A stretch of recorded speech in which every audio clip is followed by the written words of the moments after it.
You better be listening to Sleazoids or I must break you. Frank White is a free man. How come you never came to see me? We wanted to see you in a cage, man. In a place of corruption. We're just a bunch of street punks. Nobody's watching us. We're free. In a time of change. Every new idea, every movement forward was at one time or another criminal and outlaw. From here on, nothing goes down unless I'm involved. No blackjack, no dope deals, no nothing. I've been waiting years for this. Three brothers shared a dream of power. It's a war, and it's costing both sides a great deal of money. Sounds to me like you're trying to bust up the Union. Hey everyone, welcome back to another episode of Sleazoids, the podcast where we go down the rabbit hole of 20th century genre fare, from the most influential canon classics to the trashiest exploitation films we can get our hands on, and invite you to tag along in helping us create a canon of sleaze. Each week is a double feature grindhouse style where we discuss two films loosely related by subject, genre, actor, filmmaker, or franchise, and at the end of each episode, along with our honorary Sleazoids, which you can become by subscribing on Patreon. Next week, we're bringing martial arts to the people. Join the sleaze. We decide on all the official ratings and rankings for every film that we cover. Patreon subscribers also get an on-air shout-out and 2 bonus episodes every single month, which we have been doing for over 3 years. There's something like 90-something bonus episodes, as well as our bonus transmission series, where we talk about like new release genre films, which we have recently been doing a lot of because the movies are back, baby. Finally. We just did one on M. Night's Old recently. But so yeah, if you haven't made the jump yet, patreon.com/Sleazoids podcast, definitely consider doing that. And speaking of which, we do have a number of people to give their shout outs this week. Awesome. We have Dan E. Smith, who signed up at the annual pledge rate. Oh, awesome. Which is Thank you. We've had a couple people signing up annually, which is pretty cool because I just kind of threw it in there. I was like, yeah, sure, let's give people the option. People wanted the option, apparently. Yeah, that's awesome. So thanks, Dan. Other signups include Tom Perrone. Signing up at the $10 a month is Havlight, who probably joined us for the virtual screenings we do at the end of the month for $10 patrons, which is always a lot of fun. What did we do? We did Nightmare, which is one of like the grossest, goriest movies I've seen it has in a long time. hell of a decapitation. So yeah, that was a wild ride. Really gross slasher from the early 80s that reminded me more of like the really sleazy grindhouse 70s kind of psychological descent style movies, but just with like Italian horror gruesomeness. Yep, those video nasties. We also,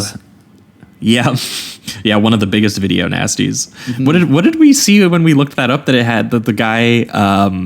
The distributor refused to cut even a single second from the film and actually had to serve time. Right. In the UK was what we read. Yeah, what a badass. That's very metal. We have Hideous Conk, Shane, Michael James Benson, Caleb Stern, Wesley Eddings, Eon McGuire, Ryan Chang, Matt Daniel, and Dan Malinowski. So thanks so much to all of you guys. Hope you are all enjoying the bonus episodes. Yes, thank that's you. The one plug for the week. The other plug, as always, is Apple Podcasts. If you guys are listening on Apple Podcasts, and I see the stats, I know that you are, scroll down to the very bottom right now as you're listening and give us a rating and review down there. Helps us climb the ranks over at iTunes and find new listeners. And then the last plug is merch. If you guys like the poster art that horror artist Trevor Henderson, based out of Toronto, did for the show, you can get that, once again, put on basically anything you want. A shirt, a hoodie, a pillow, a notebook. Yes. Basically anything you can think of, you can basically get it printed onto that if you just want the poster. I think Jamie and I both have posters for our places. Oh, yeah. If you're interested in that at all. The link is down in the description and also at sleazoidspodcast.com. And all right, we kind of did a speed run through the intro this week. Welcome back. As always, I am your host, Josh Lewis, and joining me also, as always, my co-host, Jamie Miller. Welcome back, everybody.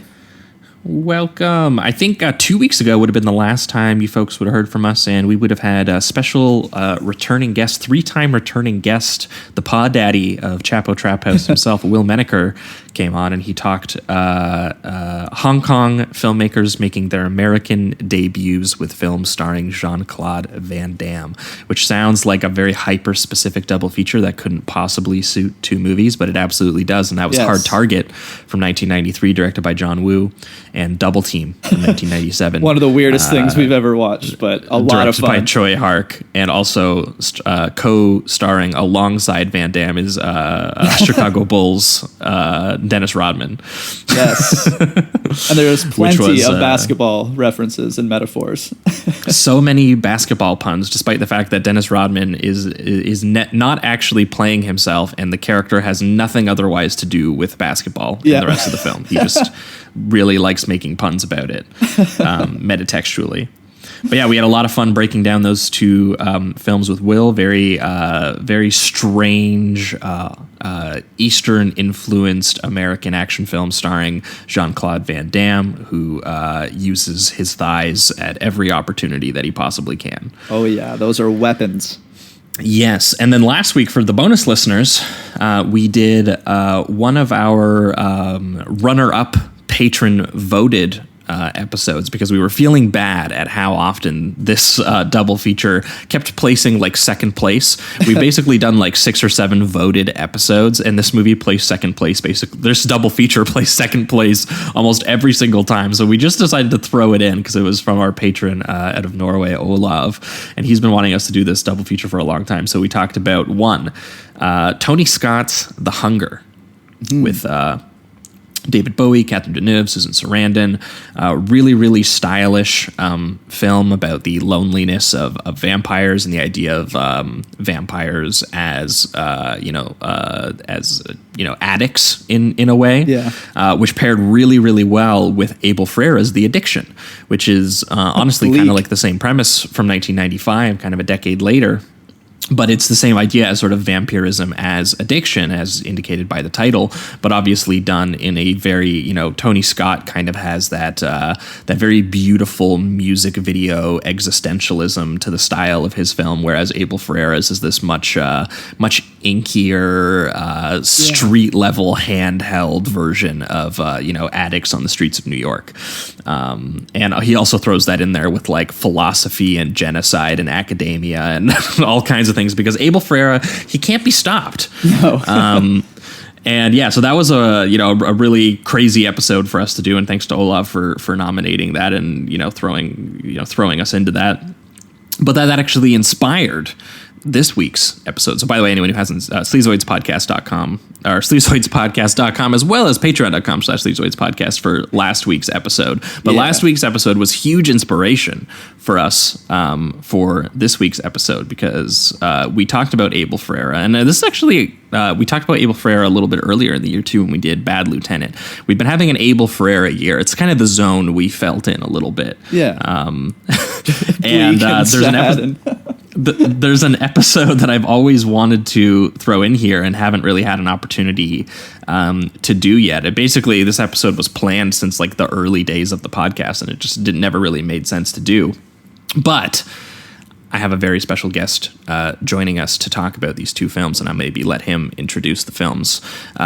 Special returning guest who last time he was on what was, I think, it might be the record, I think, still for the longest episode we did that wasn't like a best of the year episode, because we just couldn't stop talking to our friend, and that is Rob Franco. Rob, how you doing? Hey now, what's up? Welcome back. Welcome back. Last time you were here, we were talking Scarface and Carlito's Way. We were talking gangsters, and we couldn't shut up about it. So what are we talking this week, Rob? We're talking gangsters. What? and we're not going to be able to shut up about it, I don't think, this time either. So we like to hear. That's kind of what I assumed. We were like, if it's not broken, don't fix it, right? That's the deal. No, it's a perfect formula, John. We got Rob, and we're talking gangsters. All right, Rob, what are we talking this week? We're talking King of New York. We're talking The Funeral. We're talking Walken. We're talking Ferrara. How's that? He's right. It's perfect. That's exactly how Ferrara would have said it. I watched a lot of interviews. No, he would have been like, "You dig? Listen, you dig? Yeah, come on, don't butcher." I was doing the bit. You didn't have to do the bit. Come on. Yeah, you would say you dig. So we're talking about fucking... the fucking film you can sit and watch. You dig? I mean, these fucking guys... That's exactly what he sounds like. The fucking guys, you know, I don't really know what you want me to talk about. Yeah. Anyway, I watched a lot of really great interviews with him for these films, especially King of New York, which we'll get into some of his complex feelings. Yeah. We'll get there. We'll get there. But yes, following up our talk on the addiction last week, I really wanted to stay in our Ferreira zone, and these are two Ferreiras I want to talk about forever. Because King of New York, probably known as, you know, at the time, I don't think it was known as his, you know, strongest or most popular film. I actually think when he played the New York Film Festival, he had like mass walkouts during that film. It's crazy. Yeah, it is. It is crazy. But yeah, now it's not that controversial. No, in retrospect, it's, you know, I think recognized as, you know, obviously one of his best films, but also one of the ones that's like kind of like the most like beautifully and more like classically kind of done. Yeah, like it's more, I agree. It's got more, I don't even want to say traditional, but it's got more style to it in the way that, like, for example, when we've talked a lot about his early stuff, like Driller, Killer, Miss 45, even leading up to Bad Lieutenant, even leading up to The Addiction. Yeah, you know, those are very, very grotesque, handheld. You know, he likes to do a lot of improvisation and things like that. And King of New York is very, we'll say, just very gorgeous. Lots of beautiful like dolly and tracking shots, lighting setups of neon that he basically like never created in the rest of his career, because Bad Lieutenant was like all shot guerrilla style because he just loves that kind of like feral energy of doing that with the crew. So King of New York it's a bit different, so we'll get into that. But I do think that it is, you know, as a showcase for Christopher Walken, it is probably my favorite Christopher Walken performance. Easily, yeah. And which makes it a good pairing with The Funeral from 1996, which came out 6 years later and is actually a period gangster film, also bringing back Christopher Walken, but bringing him back as a set of co-leads with a bunch of his gangster brothers, including Chris Penn, who plays one of them, R.I.P., and the great Vincent Gallo. Yes, and Abel Ferreira and Vincent Gallo is an insane combination of personalities, and I'm not surprised it wasn't recreated. I'm not sure that those guys would have had a great time together on set. They're too similar in a way. Well, we'll get to it, but Ferreira was constantly trying to rob Vincent Gallo on set. Yes. He's always cracked out, just like trying to steal his shit. Yeah, I can imagine that create a toxic work environment. I mean, if I was around Vincent Gallo, that would be the first thing I'd want to do is rob him. Just pickpocket, yeah. Yeah, of course. Anyway, have you seen Vincent Gallo's website at all recently, Rob? Yeah, where you can like buy his semen? Yes, of course. Classic. Okay, an artist. Really quick. If we're gonna go in the Gallo rabbit hole, I probably even shouldn't be saying it, but I have a friend who he got into his DMs. Oh no! It got weird, and she was kind of buying into his bullshit. And she kept coming to me. I was like, why are you talking to Vincent Gallo? And she was like, we just talked on the phone for 2 hours. I was like, run. You need to run. That's terrifying. So, ladies, if you've got big tits, DM Vincent Gallo. He'll respond. Damn. Yeah, I DM'd him, but I was mostly asking him what he thought of Michael Mann's Black Hat, and he never responded. No, he probably called you a pig. No, damn. That's he's probably showing it all to all the girls he's DMing. He's like, look at this guy. He's a dirty pig. Anyway, we'll get to him.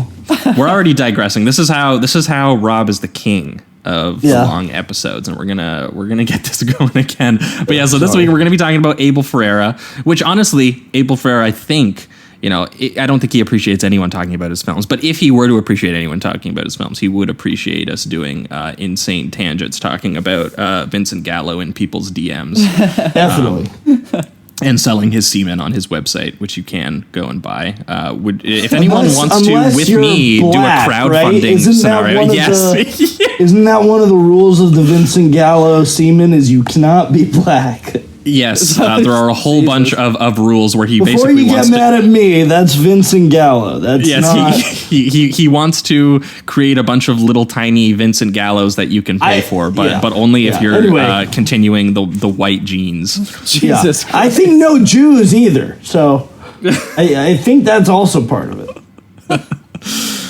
Abel will definitely appreciate this episode. Of course. So, yeah, that's what we're going to be talking about this week. We're going to be talking about King of New York, 1990, The Funeral, 1996. But I think we are going to just jump right into it this week. We are going to start off with King of New York. $250,000 contract on anyone involved in this case. The cops tried to stop him their way. I'm not your problem. I'm just a businessman. Now they'll have to do it his way. There's only one way to get Frank.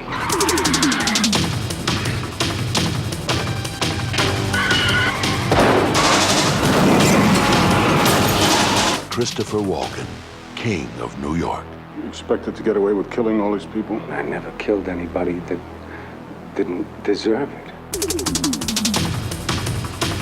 All right, we are talking King of New York, the 1990 American neo-noir gangster thriller film starring Christopher Walken, David Caruso, Victor Argo, Larry Fishburne, before he was Lawrence, Wesley Snipes, a crazy cast. I mean, Steve Buscemi is in there for like a scene. The great test tube. Yes. A lot of these people got pretty decent careers after they did this film, which is, I think David Caruso and Wesley Snipes in particular credit this film with kind of like being a good jumping off point for, Wesley Snipes would go on to do like New Jack City, and David Caruso I think got a television show off of showing this to the auditions and stuff like that. So a lot of actors were very happy to be working with Ferrera, and he got a lot of really great performances out of them, which we will definitely get into. But for anyone who hasn't seen King of New York, very loosely, I mean, part of this conversation I think is going to be kind of like the plot versus the style a little bit. Because I think that the film is doing a lot of what it's doing with its sense of mood and with its sense of sitting with the characters in their isolation and things like that, versus like, you describe this film to someone else and you could see how it could be like this just this absolute rollicking ride of a gangster film about a former drug lord who gets out of prison and immediately is like, I'm gonna in 3 days take over New York City, baby. I'm gonna John Gotti this.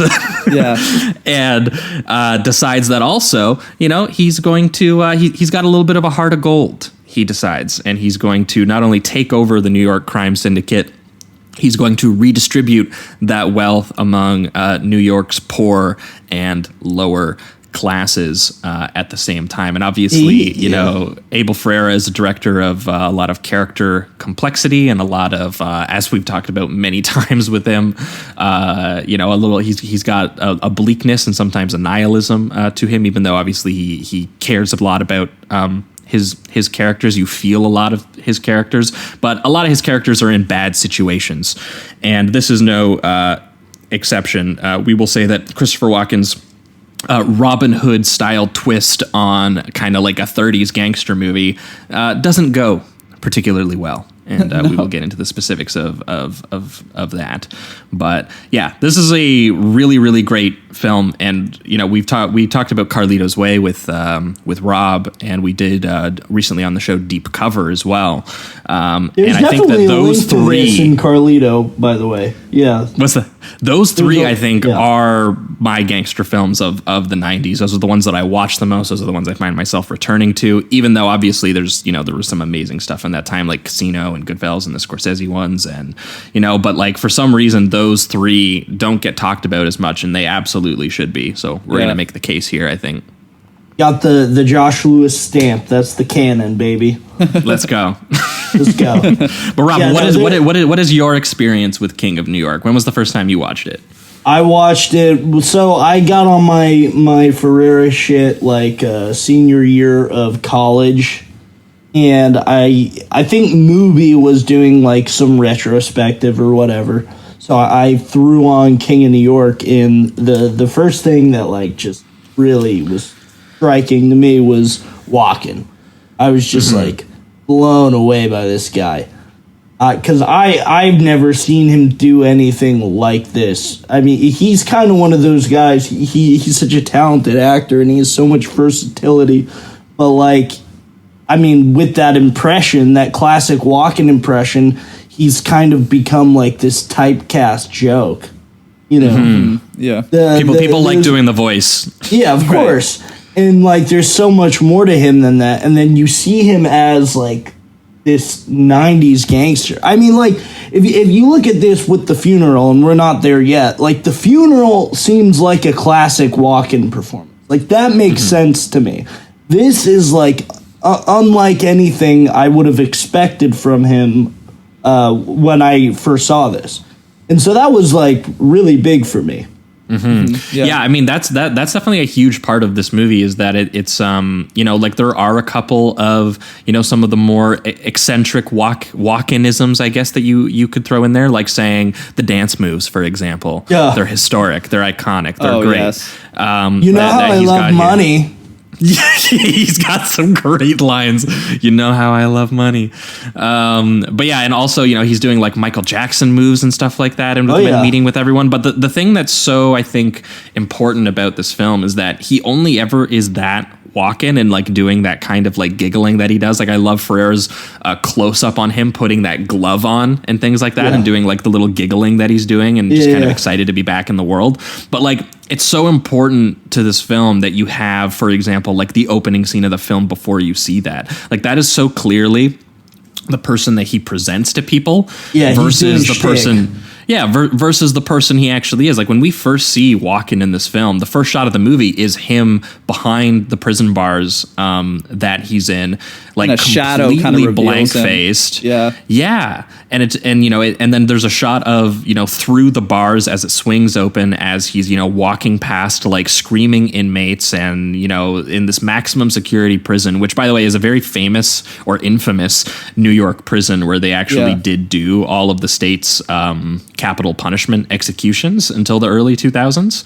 So there's a lot of great, you know, obviously location work, because Ferrer knows the city so well, but he specifically wanted this like very infamous maximum security prison to get, you know, what is this completely wordless and like musicless opening of just a completely blank-faced Walken, like almost like living like a monk in this maximum security prison, and then being just led out in this very matter-of-fact way, you know, through the neutral-looking prison into like this black hearse-looking limo that's waiting for him outside, and then just driven back into the city. And it's so interesting because like the images there are more like what you would be accustomed to with Ferrera than the like very lush, colorful, like tracking shots when he actually like makes his way into like, you know, the actual hotel when he stays in the Plaza Hotel, for example, which is something he brings up a lot. I love how he's like, it's such I'm staying at the Plaza Hotel.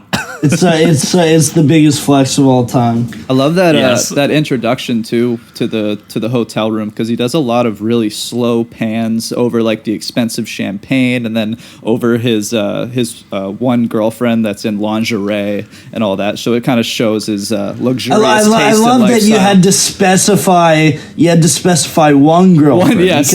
Walken, he has like three, like more than he's like 4 girlfriends in this movie. It's awesome. And they all like. There's a part where I think after he's with the one girlfriend, he goes to the window, and the other girlfriend comes up and then puts his gun inside his holster for him. So he has just everybody doing everything for him, and it just, you know, right away establishes a leader of sorts. Well, yeah, his sense of power and control, that's all that opening montage is, because as soon as the style kicks in, it's like cross-cutting basically between, you know, like his goons going around on the street, killing people for him because he's now at a prison and he's back in power. Right. And, you know, like there's this moment where he is someone, for example, who goes to all these sort of lavish parties and stuff like that, but the opening is him driving around in the limo looking outside. Right, just looking at the city. Yeah, and just looking at, sort of like the garbage and, the dealing and, all of the... Yeah, and just looking at, the New York that exists so that the other New York, which is, him going to, for example, at one point in the film, he goes to a play where basically the play recreates the exact same lighting of his limo drive. And it's like cops like shooting a black man and stuff like that, in the play. And then it's all of the, people in their nice clothing getting up and cheering and clapping at the play and everything like that. And Walken is like, that's just that's not art. That's just bored. What I see when I drive around outside. Yeah. The new Lin-Manuel Miranda play. Yes. I also think there's something to be said about that. Like we just mentioned where it cuts to that one shot of the guy, like he's getting killed in the phone booth. And there's something about how just sporadic and quick the violence happens in this film, really throughout, too. We'll have a few other moments that we'll get into more specifics. But like everything is just so sudden in this scene. He gets into the phone booth and they just trap him in there and just start shooting away, glasses splattering everywhere. It's just chaos. And the sudden insert shots. The sudden insert shots of like a pistol or a shotgun just like entering frame and like him cutting between them all and stuff like that. Yeah. It's really brutal stuff. And apparently, too, this film had to be trimmed or else it had the NC-17. So there's probably a version of this movie that, was even nastier than what we have. And it's pretty, sudden and filthy as is. He went driller killer mode and King of New York. That's unreal. Of course. Dude, do you know what he took out? It was just extra blood and shit. I don't know. He doesn't talk about it much because this is maybe a good way to bring this up. I watched a lot of interviews with him trying to like get a sense of, I was trying to get a little bit of background information on the film and some of his shooting of it. And it's very funny. He talks almost very negatively about the movie. Interesting. Which is very, very, it's interesting because obviously, we're talking so lovingly about it and, it's got such a cult following since then. And he's actually aware of the cult following. And for him, he saw it as kind of like, I guess, it's not the exact wording that he uses, but he calls it like his bougie film, his sellout film. Like he wanted to prove, he wanted to prove that he could make, like the kinds of movies that people said that he couldn't make. Okay. And so he's looking back on it now, and he sees it, I guess, as like a little just. Well, I mean, because Nicholas St. John wrote it too, right? And Nicholas St. John was his regular collaborator. So there's a lot of. This is when they stopped working together, right? No. I think so. No. The funeral. The funeral. Okay.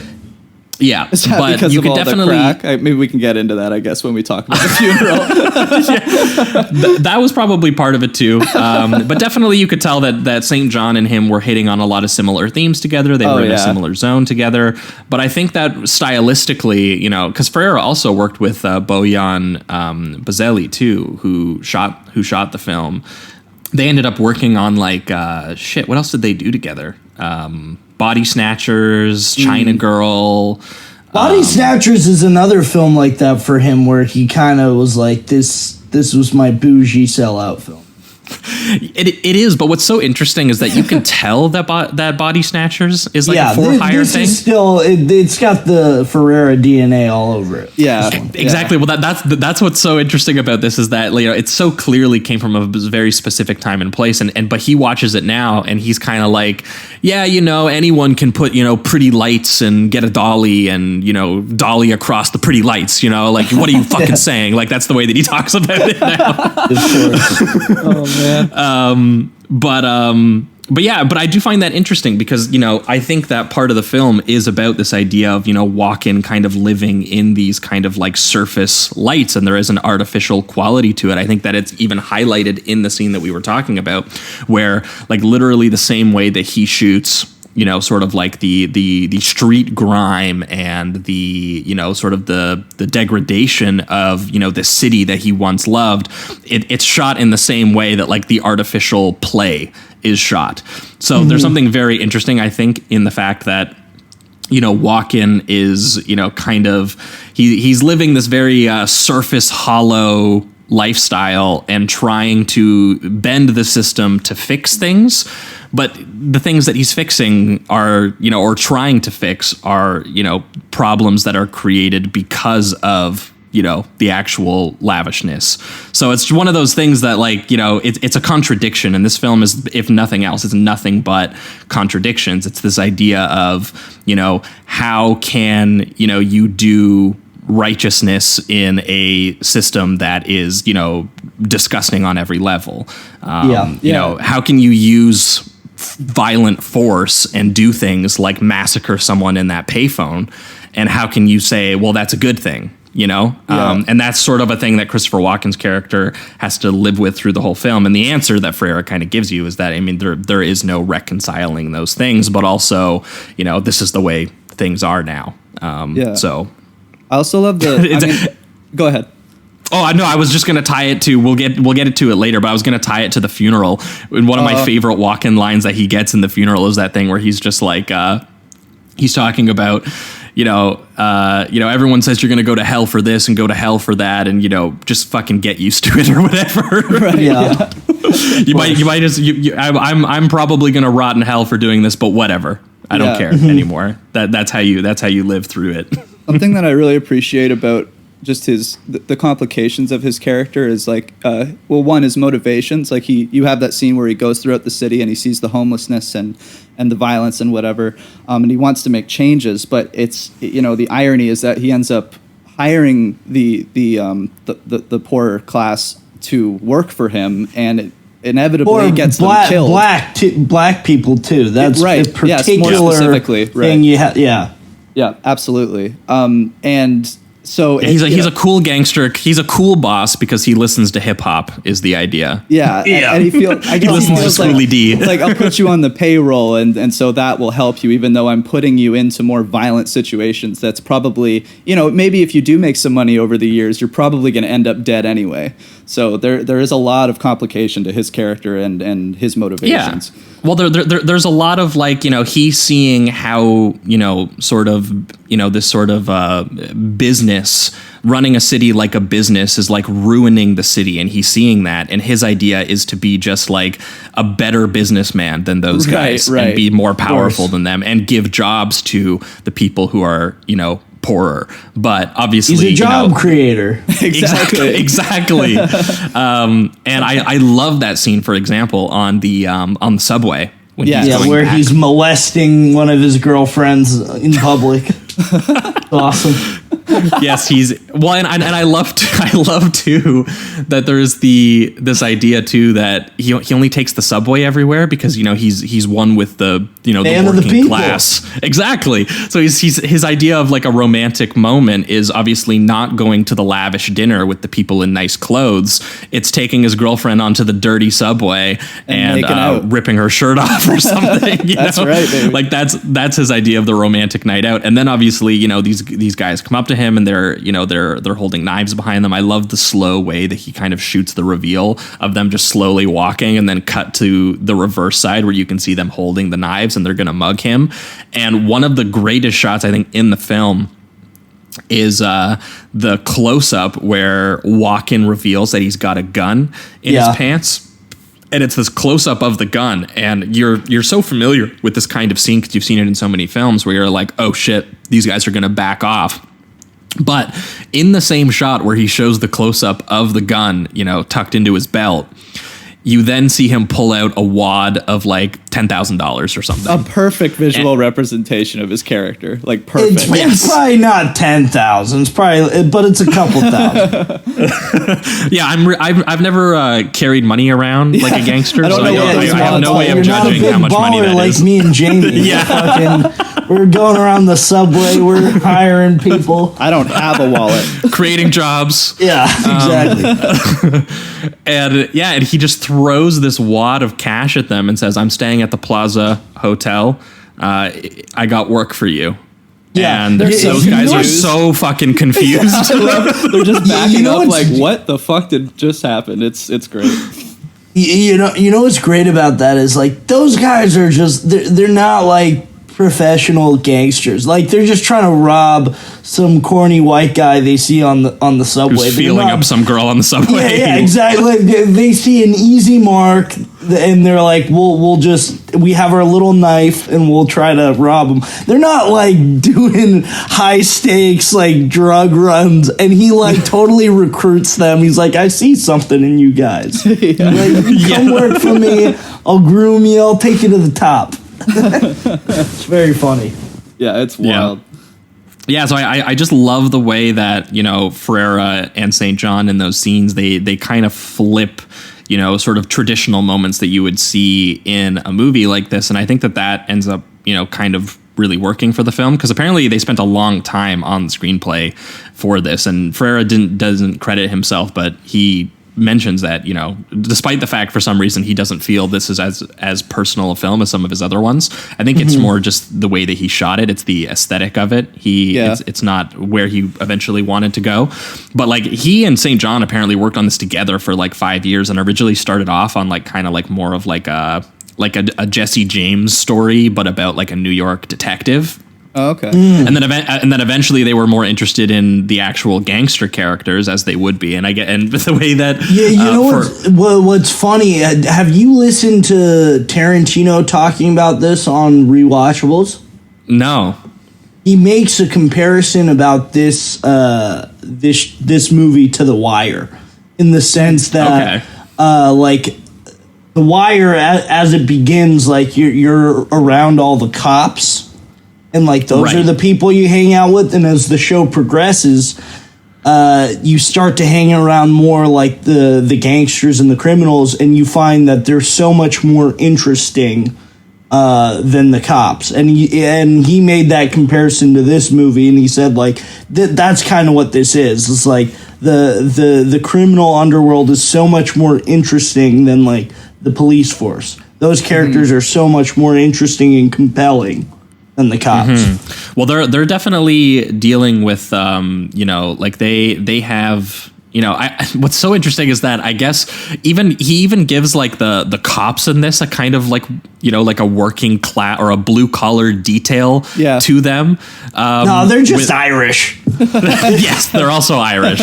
But it's interesting because like they have that scene in the bar where they're complaining obviously about the fact that, you know, Walken gets paid to kill people and they don't get to kill people and they get paid shit, which is not like a really, you know, compelling moral argument, because basically they're just saying they're really upset that they can't just execute people in the streets. Yeah, is basically people. what David Caruso is actually arguing. He is one of the top 5 most detestable cops in film history. He is so awful. Yeah, he's so good at playing an unlikable person. He really is. It's the red hair. Yeah. It's too red. Yeah. No, David Caruso and even Wesley Snipes too, as his partner, who gets kind of like a small arc as kind of like you know, Larry Fish has a one-on-one with him where he kind of considers him an assimilationist, because those are the two versions of how a black man gets out of you know, the New York City gutter. Is one, you work for someone like Christopher Walken, or two, you work with someone like David Caruso, who basically doesn't even treat him very well or see him as a person until he dies, which is like a really, you know, brutal moment, and we'll get to that kind of later.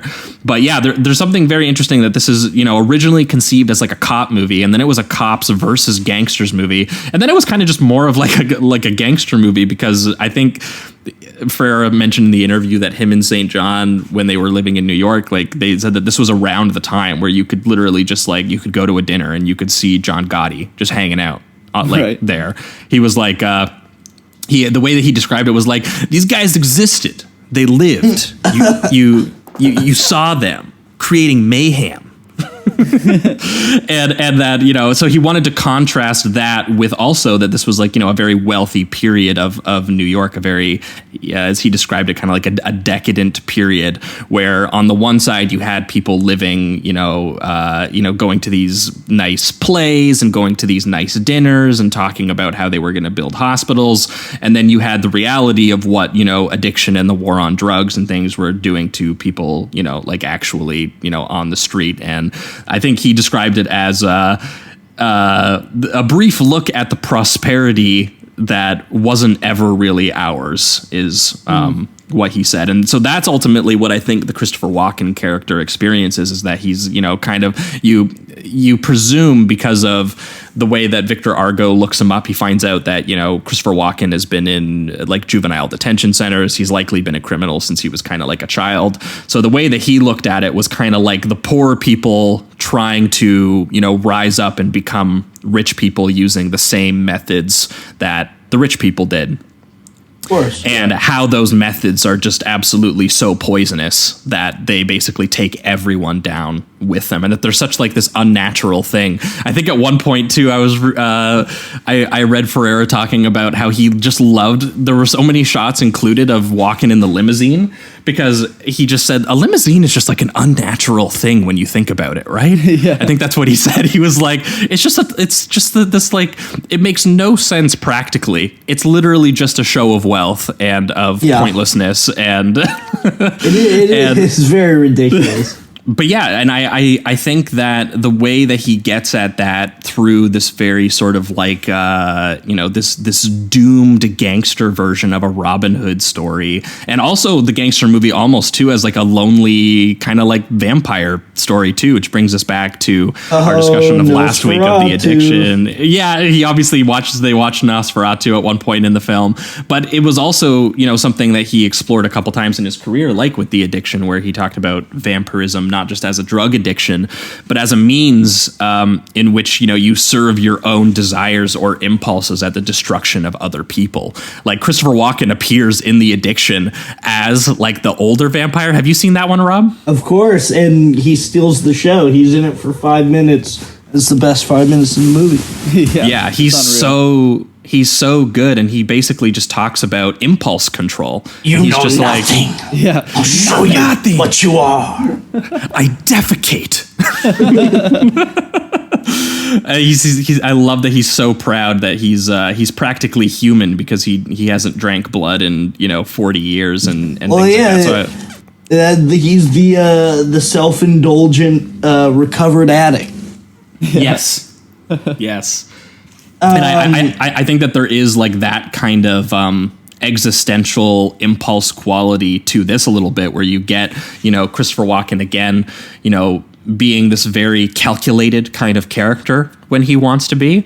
And the moments where Christopher Walken goes from being this very, this very charming guy in like a party scenario. Like I think about that opening hotel bit where he meets with Lawrence Fishburne, because after Lawrence Fishburne does the great scene, one of my favorite Lawrence Fishburne scenes, which by the way, apparently that outfit that he's got in that scene was the outfit that got him the role, because this was originally supposed to be played by like a white guy, I think, and then the guy dropped out, and Lawrence Fishburne said, he was already auditioning for, I think, another character, but he said, dude, this character jumps out at me. I really want to play this character. And so they let him audition, and they basically gave him the role without having to audition, because he showed up in his own costume, which is the costume he used in that scene. And it's so and he's just like, you got a root beer, man. He's so fucking good in that scene. And so what's that line what's the line that he gets to? Because he's talking about, I want an aspirin. I hurt my leg playing ball. You play ball, man. He has so many good lines. One of my favorite lines is when he first sees Walken, and Walken goes, hey Jimmy, why didn't you come visit me? He goes, who'd want to see you in a cage, man? Like, such a great line. Good. Yeah, I love Lawrence Fishburne. I think in that scene, it's just like a low angle shot of like Steve Buscemi just like testing the coke out. He's like the coke nerd. Yeah. And Lawrence Fishburne's like, dude, who fucking cares, what the percent is? He just like snorts it. He's like, it's good. That's how you test it. That is how you test. That's the bomb. But yeah, they end up just stealing the drugs, because their briefcase full of money is actually filled with tampons, and the guy's like, what the fuck is this? And he's like, they're for the bullet holes. Yeah. So good. And then and the slow-mo blood spraying on the walls and the squibs and everything. It almost reminded me of Sam Peckinpah, 'cause we were just recently talking about Bring Me the Head of Alfredo Garcia, and all of the gunfights in this, they're not staged to be like particularly, like sort of like set pieces. They're literally just like massacres. Yeah, like the guy's like, room service, motherfuckers, and then just bust in the door and start spraying like crazy. Like it's just pure chaos to the violence in this movie. I will say, and maybe this is just me. Does anyone else? And I don't mean this as a slight, but does anyone else find the Chinatown shootout to be kind of hilarious? Like almost like a parody? I mean, it's definitely chaotic. It's just like it reminds me of a scene from some comedy movie that I'm having trouble piecing together what it is, but like an Austin Powers type of thing, because it's like they're like just across the street from each other and they're all just shooting, and it's like they're so close, you know. There's something about the way that's choreographed that I think I've seen done in some movie where it's like a goof. And I just find that scene very funny. Is that the one where they start it's definitely them all over with the SUV? They don't run anyone over, but I think they get them out of the way. Yeah. Oh, okay. Oh, right. They jump. Yeah, they pull up in the car, and there's like moments where the one thing that I find very funny about that scene is when you have all the guys shooting at each other. They all jump out of the cars, firing pistols and shotguns and everything at each other, but there's a part where like one of like the girls who was hanging out with them, like in the drug den, Larry Wong, she's in like a super tight tiny dress, and she just like rolls out of the car with a shotgun. Yeah, it is awesome. Well, that's what's kind of interesting is that I do find the violence in this like very sudden, very chaotic, and definitely very filthy in how it relates to then like the somber mood. Because I think about too, like in that room service motherfuckers bit where he just starts shooting everyone.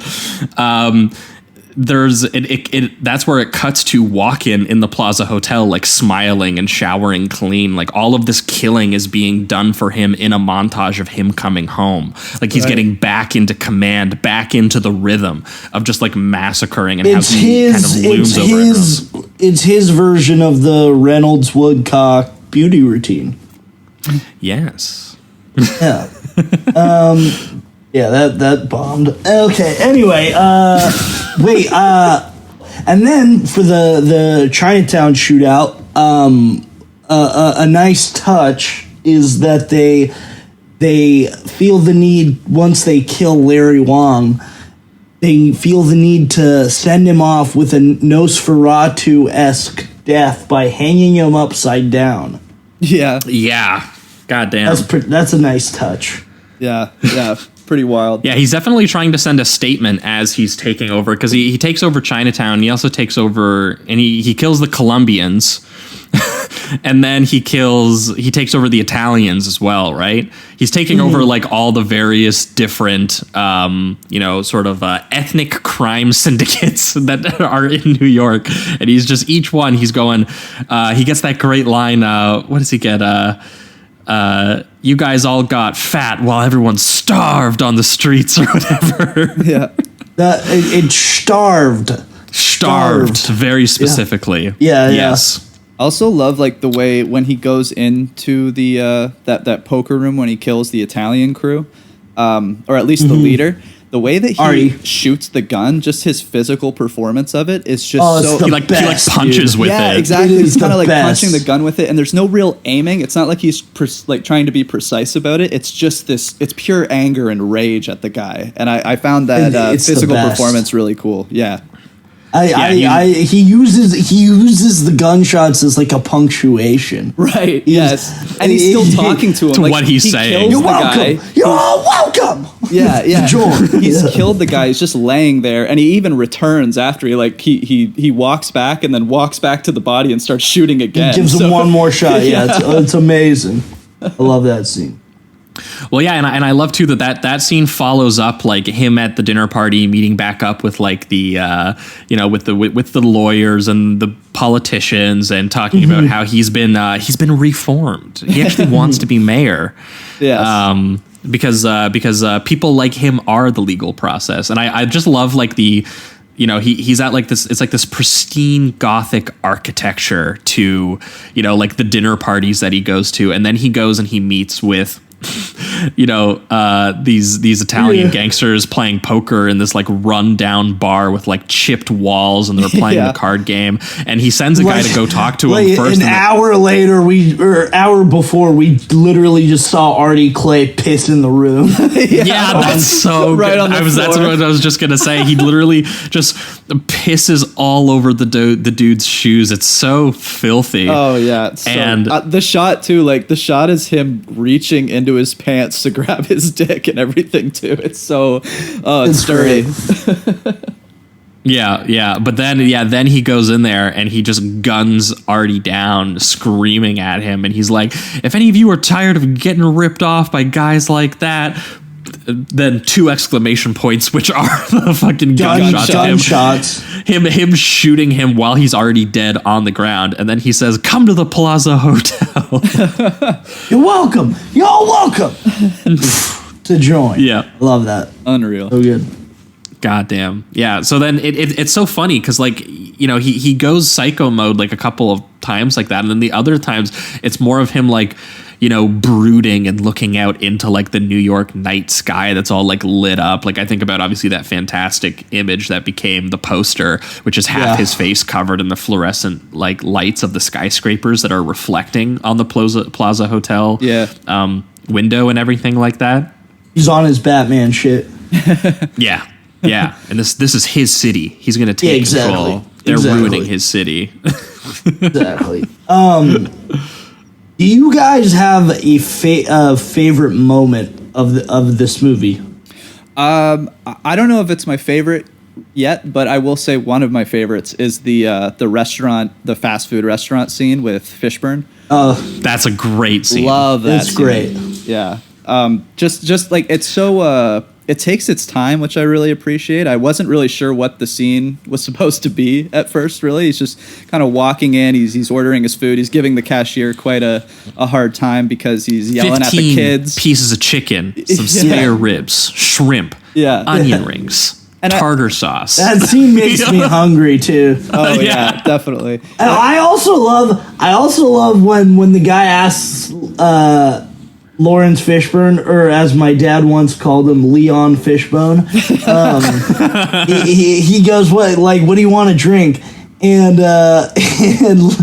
Larry goes, he says, you got any birch beer? And it's like, man, this guy's like a root beer aficionado. Like he knows all the names. If he would have said sarsaparilla, that would have been really good. If just all the different kinds of root beers. But that's a great scene. I love that the guy's like, dude, no, we have like Diet Coke. Yeah.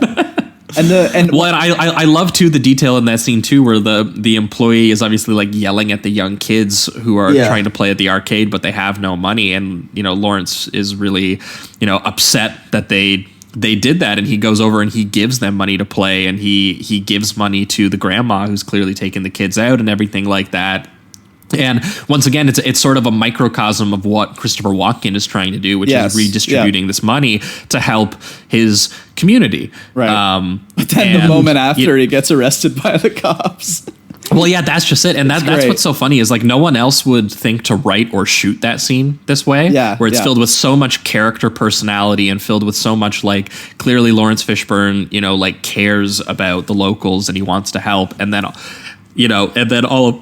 all of a sudden you can see ahead of time that the cops are arresting his buddy outside. Right. Yeah. And just the silent of him, like not realizing that they're coming, looking up at the menu and them just like fucking people up outside before barging their way in and like, being really rough with him and everything like that too. And I also like the fact that he's carrying the food when he turns around. And I thought when he tosses the food full speed at Caruso, and I thought it was going to be like a distraction thing where it's like toss the food and run, but instead he just tosses it at him to insult the guy. And I just really appreciated that, because right away he turns around and just accepts his arrest. And I thought that was so badass. It's a great little that is such a good catch. He really just wanted to throw the food at him. Well, he didn't even pay for it. Yeah, it's just like, fuck you, here's burgers, bitch. And I love too, he gets that great line to Wesley Snipes where he's like, touch me again and I'm gonna slap the black off of you. Yeah, that's a classic. One of my favorite parts is when him and Wesley Snipes are doing like the shootout, and Wesley is looking for Larry, and he's like, I got some chicken for you. Just like doing like the most racist shit. Yeah. And then Larry Fishburne pops out of nowhere and shoots him, and he goes, "Where's the chicken at?" That's fucking line. Fishburne is so good in this. He's so funny.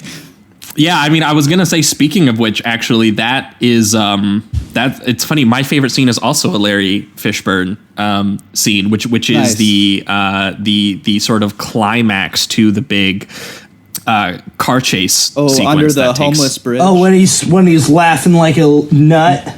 Yeah, when he's maniacally laughing and screaming and dying all at the same time. Yeah, like crazy. That's just a crazy moment to include, because again, like there's no like simple and then he's just dead.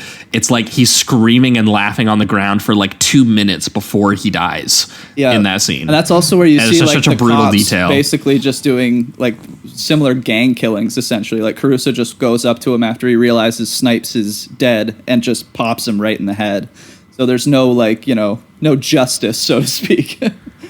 Yeah, I mean that's the turn that this this film eventually takes, because a lot of the film obviously is Walken getting he's taking over a lot of the crime syndicate, and his plan is that he's taking over the money that they're making selling drugs to people, and various other sort of underworld activities, and then he's using that money for things presumably to help the city. Like he gets a hospital funded because they tell him that there was no room in the budget for one of the poor communities to keep this hospital open, and so he uses all of the drug money in a kind of twist of irony to get that built for them. And you have like Freddie Jackson singing this great song about praying for liberation and for dignity and the heartbeat of the city and dreaming for a better day. And everyone is obviously not aware of the methods in which this hospital is actually being paid for.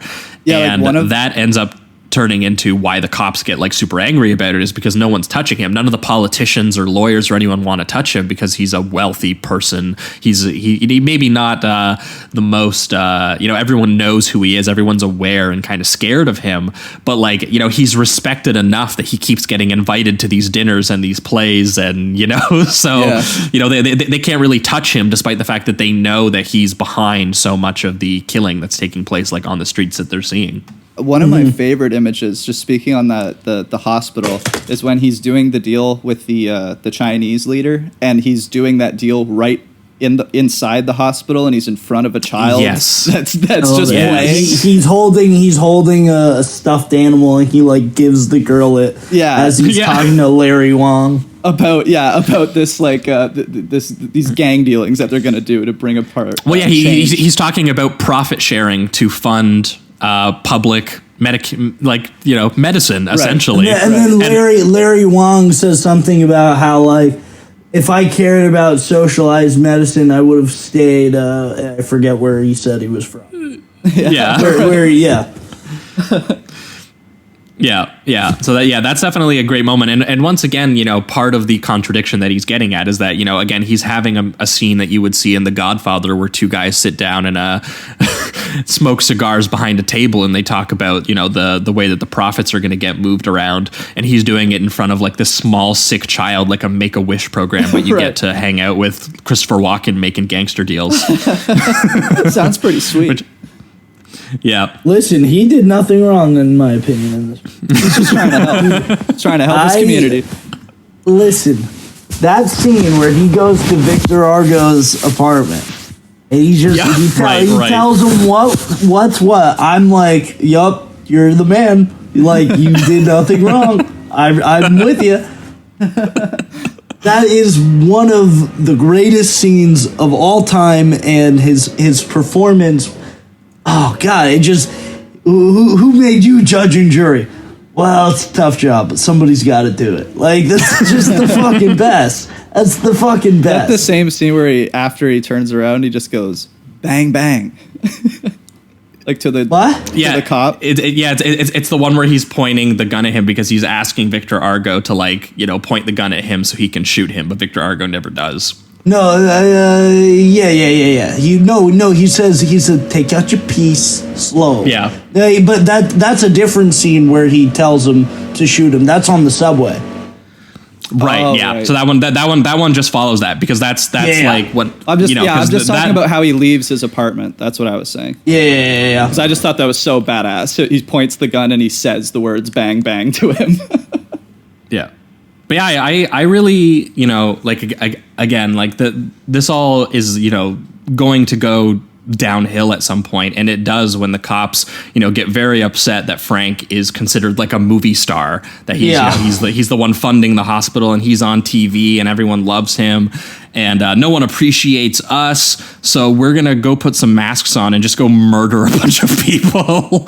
Which is like such an obviously David Caruso says some line where he says, like, you are making it hard for me to do my job. It's like, that is not your fucking job, dude.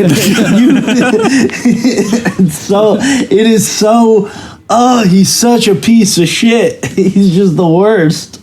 Yeah, but this leads to them going into, like, his sort of like very sort of like moody, operatically lit, like, drug den where they're all dancing around to Schoolie D's "Am I Black Enough for You?" and Walken is dancing with everyone. Everyone's having a good time. They're all coked out. They're all fucked up. It's nice. Walken is going heat mode and talking about how he's I've lost time and I can't waste anymore.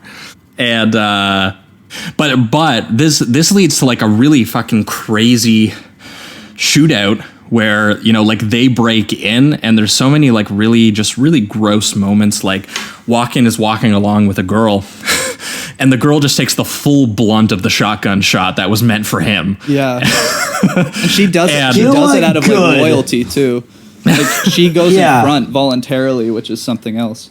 Yeah, well, and all of the, again, it's like this very, you know, for Ferreira, he's never really done stuff like this. Like, I understand kind of what he means aesthetically. Like, these are, like, they have the Ferreira, like, kind of like drug den grime to them.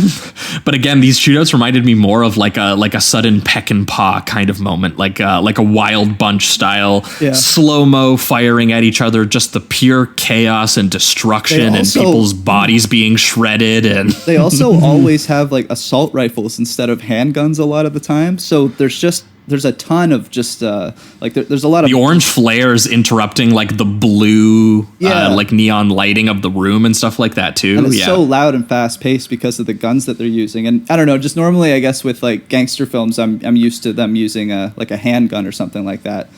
So for them to have just full on assault rifles at times is quite an image.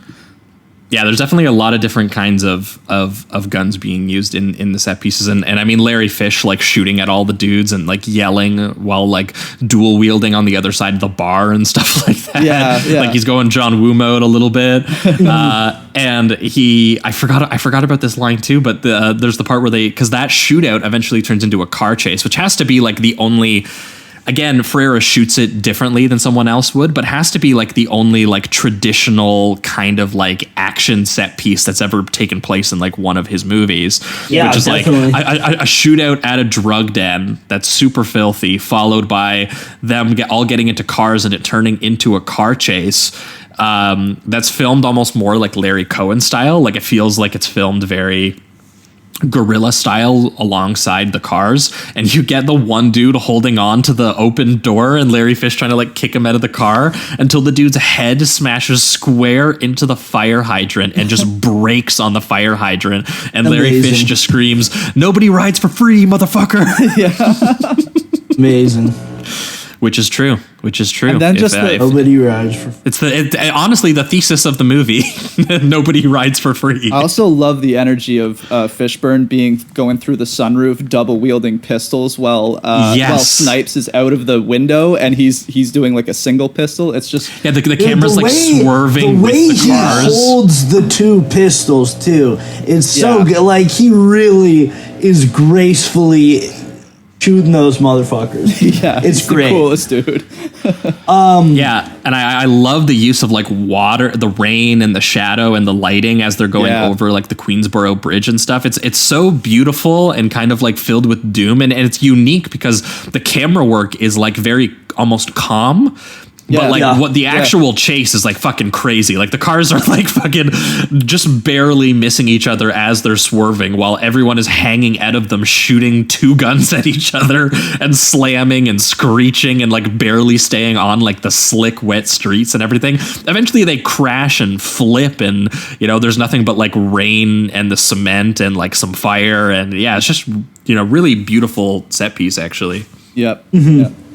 And and again, too, this is also two sides of, it's supposed to be the good guys versus the bad guys, but the bad guys are trying to do good things, and the supposed good guys are clearly doing evil things. Yeah. So there's not a redeemable moment for the good guys. Even at their buddy's wedding, they're all fucking around with his wife. Like they're just detestable people. So and it's very interesting how that all just comes to a head because again it ends up being in kind of like a versus scenario where Lawrence Fishburne takes on Wesley Snipes and David Caruso because they're meant to be kind of like the people who came from the poorer backgrounds who are rising up, and then there's Walken versus Victor Argo, which is more of sort of like a moral or a philosophical difference, which is that Victor Argo is supposed to be the more principled character, the character who doesn't believe in the use of violence or force to get to do good things, and so like those two end up kind of battling it out. And I do like that the Victor Argo versus Walken is not an action scene, it's more of like this sort of like philosophical sequence that takes place kind of like between the two of them on the subway, and they do end up shooting each other, so there is some action to it, but it's not the same as Lawrence Fishburne versus Wesley Snipes, especially when he just unloads his fucking gun into Wesley Snipes, and then David Caruso unloads it into Lawrence Fishburne, and it's just all of the bullets coming out of his back, and oh my god, it's so brutal. And again, him just like screaming on the ground in the rain, and he's like, "Kill me, motherfucker!" Yeah. Which is what also it's such a weird, painful, gross way of like filming that particular sequence that just sits in all of the death and the filth and the emptiness of it. And it's like, and I think like the next three sequences are essentially just death ridden because you have that, you have the under the bridge scene, and then I think that immediately goes to the funeral scene where we have Caruso just get blasted away by Walken. And then speaking of hard target. I was like, that reminds me of Hard Target when the guy just point blank shotguns the dude in the head in his car. Yeah. Walken does the same thing. That shot of Walken closing the window, though, with those cold, dead eyes after he blasts him away is an unbelievable touch. Just really good. Yeah, and the blood hitting the window and the rack focus to it and everything. And how sudden it is, because he just opens the window, just goes, "Hey, you, shotgun, done." Like, there's no time to really even take it in. It's awesome. It's crazy. It's fun. And David Caruso is such an idiot. He doesn't realize like immediately I'm about to get whacked. Like he's like, who's in there? Well, yeah, and think about that's a cut from like the one like kind of intimate moment that the Caruso character gets holding Wesley Snipes' body in the rain and being like genuinely upset. And he's grieving in the car too before he gets shot. Like he's kind of. Whatever, it's his fucking fault. It's his fault. It's just funny that he gets one emotional scene and then instantly gets his head shot off. Yeah, well, I mean, I think that that's like so, sort of stylistically key to, kind of what it's doing, that this, this is sort of these people kind of raging against this inevitable thing that was going to happen due to the actions that they were taking. Right. And then the thing is, like, the next scene is when he kills the that messenger that worked for him. So it's just this, like, it's 3 consecutive scenes of just violence and death and anger. Mm-hmm. Yeah, it's great. It's wonderful. It's good vibes. Yes, good vibes all around. Love it. The ending on the subway, that is like, it's one of the most raw, hardcore things anyone has ever said. When he takes a hostage, particularly, it's no coincidence it's a black woman, and he goes, I'm not gonna hurt you, but don't move. And he goes, look at this. This is a nice woman. You probably have a family. They love you. I don't want to, but I will blow your fucking head off. Yeah. And he looks at Victor Argo. He's like, could you do that? And it's like, he means it. Like, he'll do it. He doesn't give a shit. It's also a complete contradiction to everything he said prior, which exactly. I really love. Exactly. He go, I've done things you wouldn't even think about. Yeah.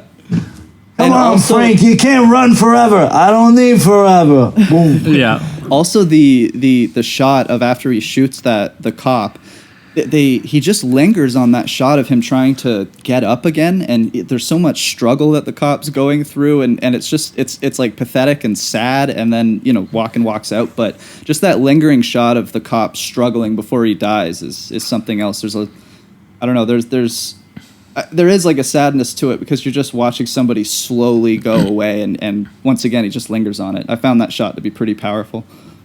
Yeah, definitely. Mm-hmm. Well, yeah, and again the difference, like the difference between him and Victor Argo is just that Victor Argo is not willing to use force, and Walken is willing to use force, is meant to be sort of like the kind of the thing that they are battling between. And he goes, you I think in the big conversation that they have, he's upset that he's killing all of his sort of like lowly poor and black employees, that they're all just getting murdered by cops over the deaths of like these dudes who were like abusing refugees and running child prostitution rings and things like that. He's just like, why? Like I took the guys who were running child prostitutes and used their money to build a hospital. Yeah, I love that line where he goes, those guys are dead because I don't want to make money that way. It's so good. Yeah. Well, and what's so interesting is that's just it. Is that the Walken character? Part of it is he's making a point. Part of it is that it's rationalization for the things that he does, and then the other part of it is that again, still the methods are still poisonous regardless, and that this was all inevitable. He was going to kill these young boys that he was bringing in. He says to Victor Argo, he goes, you think ambushing me in some nightclub is going to stop what makes people take drugs? This country spends $100 billion a year on getting high. And it's not because of me. Even while I was in jail, yeah. Or those years I was wasting in jail. No, it just got worse. I'm not your problem. I'm just a businessman. Boom. Mic drop. Thesis. Fucking thesis, baby. Yeah, but so that's what I find so interesting is that Walken is obviously making points, but at the same time he's wrestling with, unfortunately, the way that the system works is that it doesn't benefit that happening. Like again, he's just continuing part of the violent cycle. Trapped. So yeah, that's just it. He has more vision than the other criminals do, but at a certain point, you're not going to escape the way that the entire thing was built since the beginning. And so watching him try to escape that in these sort of like matter of fact, sort of like tracking POV shots, and obviously he gets into the big subway car shootout, which definitely had to have inspired the Collateral finale. Oh, yeah. I've always assumed so. Oh yeah. And he gets into the gunfight with Victor Argo, and he just guns this dude down. And you don't feel anything good about it, and then he just slowly, all the sound slowly starts to disappear as his life fades, and then it moves over to this giant close-up of a neon "Enjoy Coca-Cola" sign to the police sirens, while Walken just walks around the city that used to be his and that he was trying to save, and he just slowly bleeds out. He's literally it's not revealed until the car, but he's literally holding his gut. He's got a bullet wound, and it's the first time you realize that he shot once he gets into the back seat of the taxi, and it's just such an undignified yet so New York way to die at the same time. Only in New York, baby. Well, because he gets into the taxi and tells him to just drive, but then he's stuck in a traffic jam, and all the cops are coming up to him stuck in the traffic jam as he goes limp and dies. And the thing I love so much about this ending is that how long it is, how drawn out it is. Yeah. Like there's so many, shots of Christopher Walken in the car, and then looking back at all the people recognizing that, he's the one that they're looking for, and all the cops walking up to the car and everything. It probably cuts back and forth between all the cops surrounding him, like 6 or 7 times.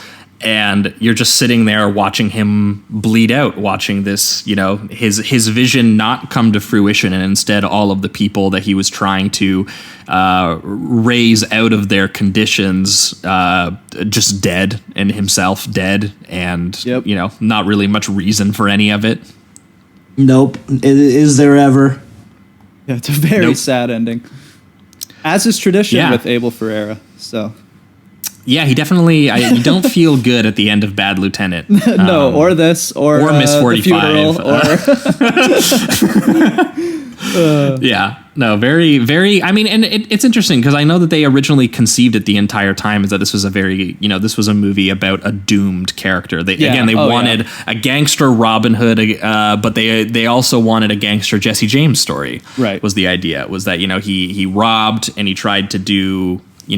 things with the money, but you can't actually, unfortunately, the righteous things that you wanted to do, if they're still connected to the system that needs violent force, then that's, it's a contradiction. Again, he's trying to do philanthropic things, but still using exploitation to do it. He's still a job creator for, the poor people. Right. He's redistributing blood money is the idea of the movie, and that central contradiction just kind of bleeds into the entire film, in the way that it's shot in, again, Abel Ferreira's like very street level grime versus the very expressive operatic colors of the way that it's actually like sort of like lit, and the cinematography is done, and with the way that Walken moves around, like he's like this lonely expressionist vampire character, but then he'll turn on the charm of the gangster movie and start dancing and things like that. I think it was Philippe Furtado's review where he said the whole film,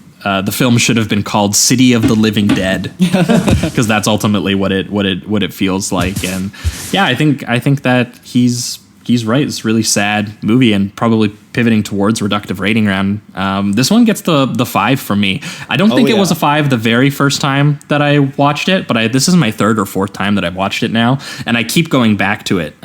So it definitely has I've been really, really taken with this movie, and I find obviously the Walken performance super interesting, the way that he moves from being charmed to just dead-eyed wielding of power in the film, like when he kills people.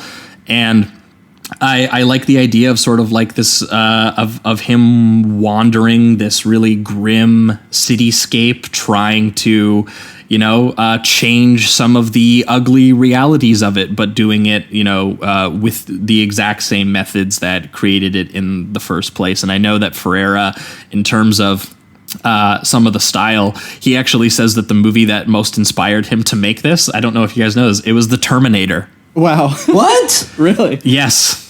That's wild. It was The Terminator. Yes, he said that he watched The Terminator, and he said, "This is what everybody wants." That seems like him doing a bit. I don't know. I watched Bambi. Like, he's always talking about how Bambi was his most influential film. Well, the one difference that I will say is that the idea of doing kind of like this this very sort of neon surface, but still like kind of like a grimy genre movie. No, it makes absolutely sense. The style. It makes sense. But yeah, I think that this is. I think that Abel should not be so hard on himself. I think this is a really incredible film. I'm glad that it's really picked up with people. I think that in terms of the stylistic expression here, I think that he gets it. He turns what otherwise would be kind of like turns the structure of a 30s gangster movie. I was reminded a little bit of kind of like the original Howard Hawks Scarface versus like more like 80s crime movies. In terms of like the way that it kind of moves and has this very simple, like kind of like almost like a plot that you could fit into like 90 minutes clean. And he almost does, but just done in a style that again is so kind of like intimate and sad and kind of ugly in its own way. So yeah, definitely. For me, I love the way that Frere, gets at the feelings of it using the shadows and the colors, and he turns New York the same way that art piece that Walken goes to. He turns New York into like this otherworldly like art piece rendition of like gutters, or like the versus again sort of like the anonymous like hotel rooms like he would eventually do in New Rose Hotel as well. Yeah, I still got to see that one actually. Oh, the best. It's so good. We'll do it at some point for sure. Awesome. And also I forgot to mention too, another character with a fatalistic Jesus complex in an Abel Ferrara movie. Yeah. Oh man. No way. I would also give it a 5 out of 5. This is my second time. The first time it was that 4, but this time it really hit me. I think this is perfect. Every scene I found intriguing. It flows so well. The pacing is perfect. It's a top-notch Christopher Walken performance. I mean, like you said, Josh, his cross between cold demeanor and this like energetic, charismatic friend of everybody is amazing. The way that he goes back and forth between that. And even speaking more specifically, that one scene where he does the famous the wind up of the hips and the thrust to greet the boys, which is, by the way, why? Amazing! That's how I'm greeting all my boys for the rest of my life. But in that same scene, that's me and Josh when we see each other on Warzone. Yes. But that in that same scene, he has this line where he says something like, "It's like I have no remorse. It's a terrible thing," but he says it with such like he doesn't really give a flying fuck at all. And it's the best. It's fantastic, and I love that contrast there in that scene. And then the last thing I want to mention was just the scene where he takes out the messenger near the end. And he just has his guys do it for him. And instead of showing the death, what Abel does is just it tracks Walken going back up the stairs and looking over the city skyline. And while he's looking over his city, so to speak, you hear the messenger screaming for his life, and then just one shot and he's dead, and it goes to silence. And it's just another great example of his character and the juxtaposition between the it's brilliant. So 5 out of 5. This is a masterpiece. Absolutely love it. Hell yeah. I still have it at like the 4.5, but it'll be a 5 one day. I love it. Christopher Walken. I must have been gone a long time because my feelings are dead. It's a terrible thing. It's the best. With a smile on his face. That performance has meant so much to me. Yeah. I don't know what it is about it. It's just one of those because his inflections are very Walken, but they're different. It's just such a different performance, and all of every line that comes out of his mouth to me is it's poetry. I love it. Yeah. 4.5. Love it.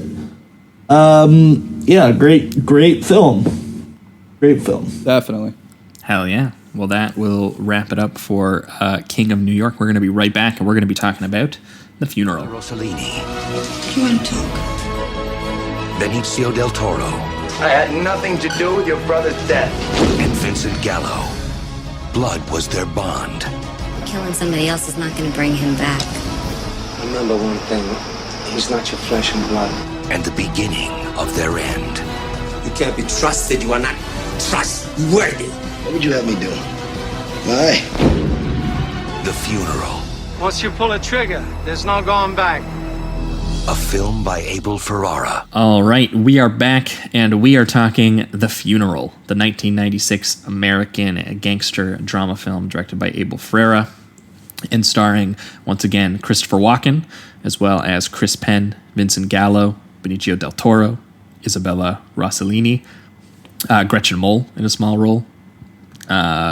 A lot of people who eventually turned up in other gangster things, including a number of Sopranos characters. I noticed. I noticed Artie. Artie's in here as a small underling to Christopher Walken's character.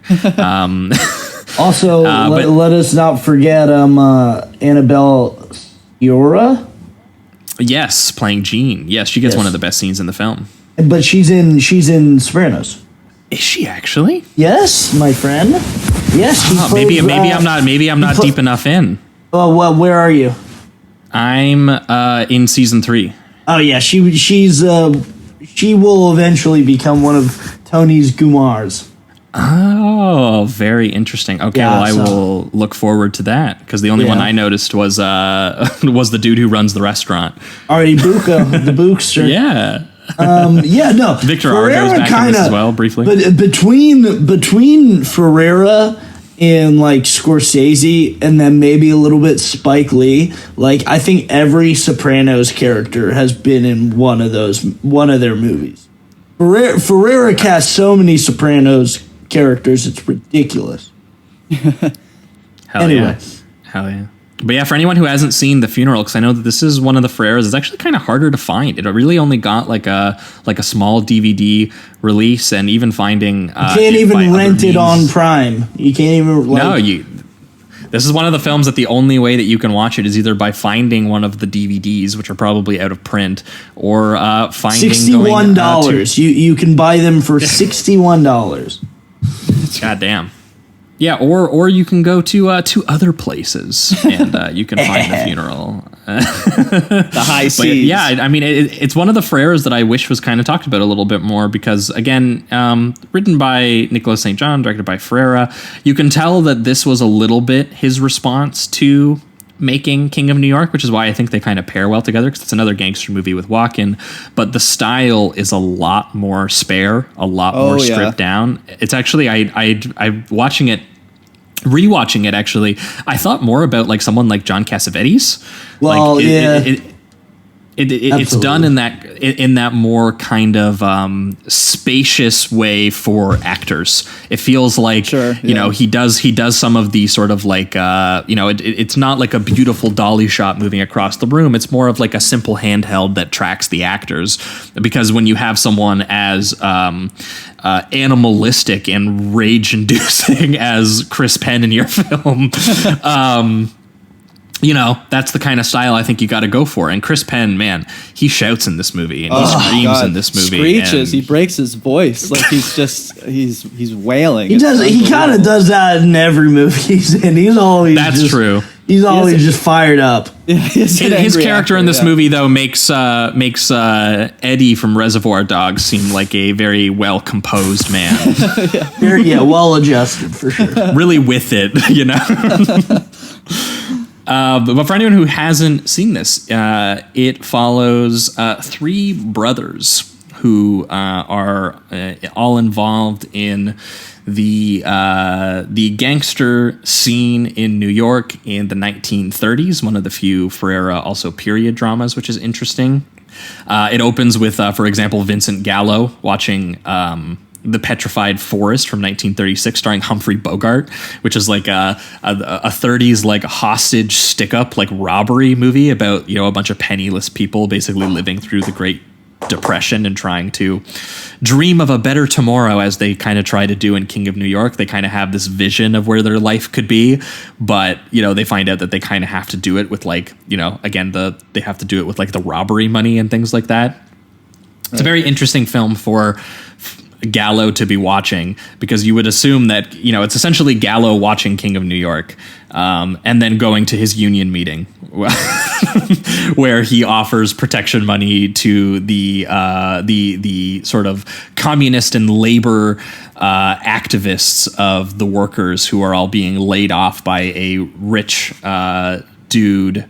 Who's the guy who actually who's the employer? I think Benicio del Toro works for him. He plays a character named Gaspar. The heavy.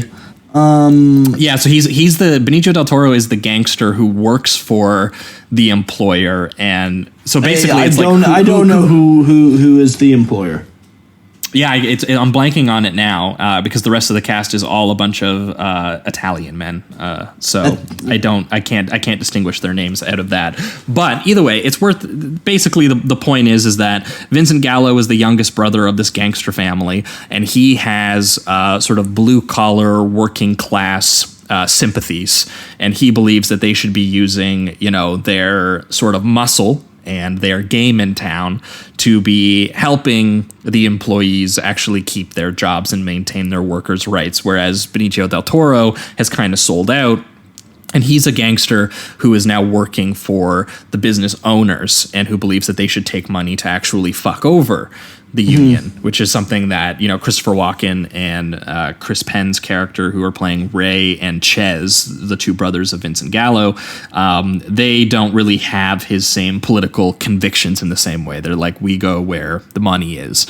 And they basically live to regret that, because the reason it's called The Funeral is Vincent Gallo is killed. And, it's sort of elliptically revealed throughout the film, but essentially he was killed because he's a bit of a character, and Vincent Gallo definitely plays him very with a couple eccentricities, I'll say.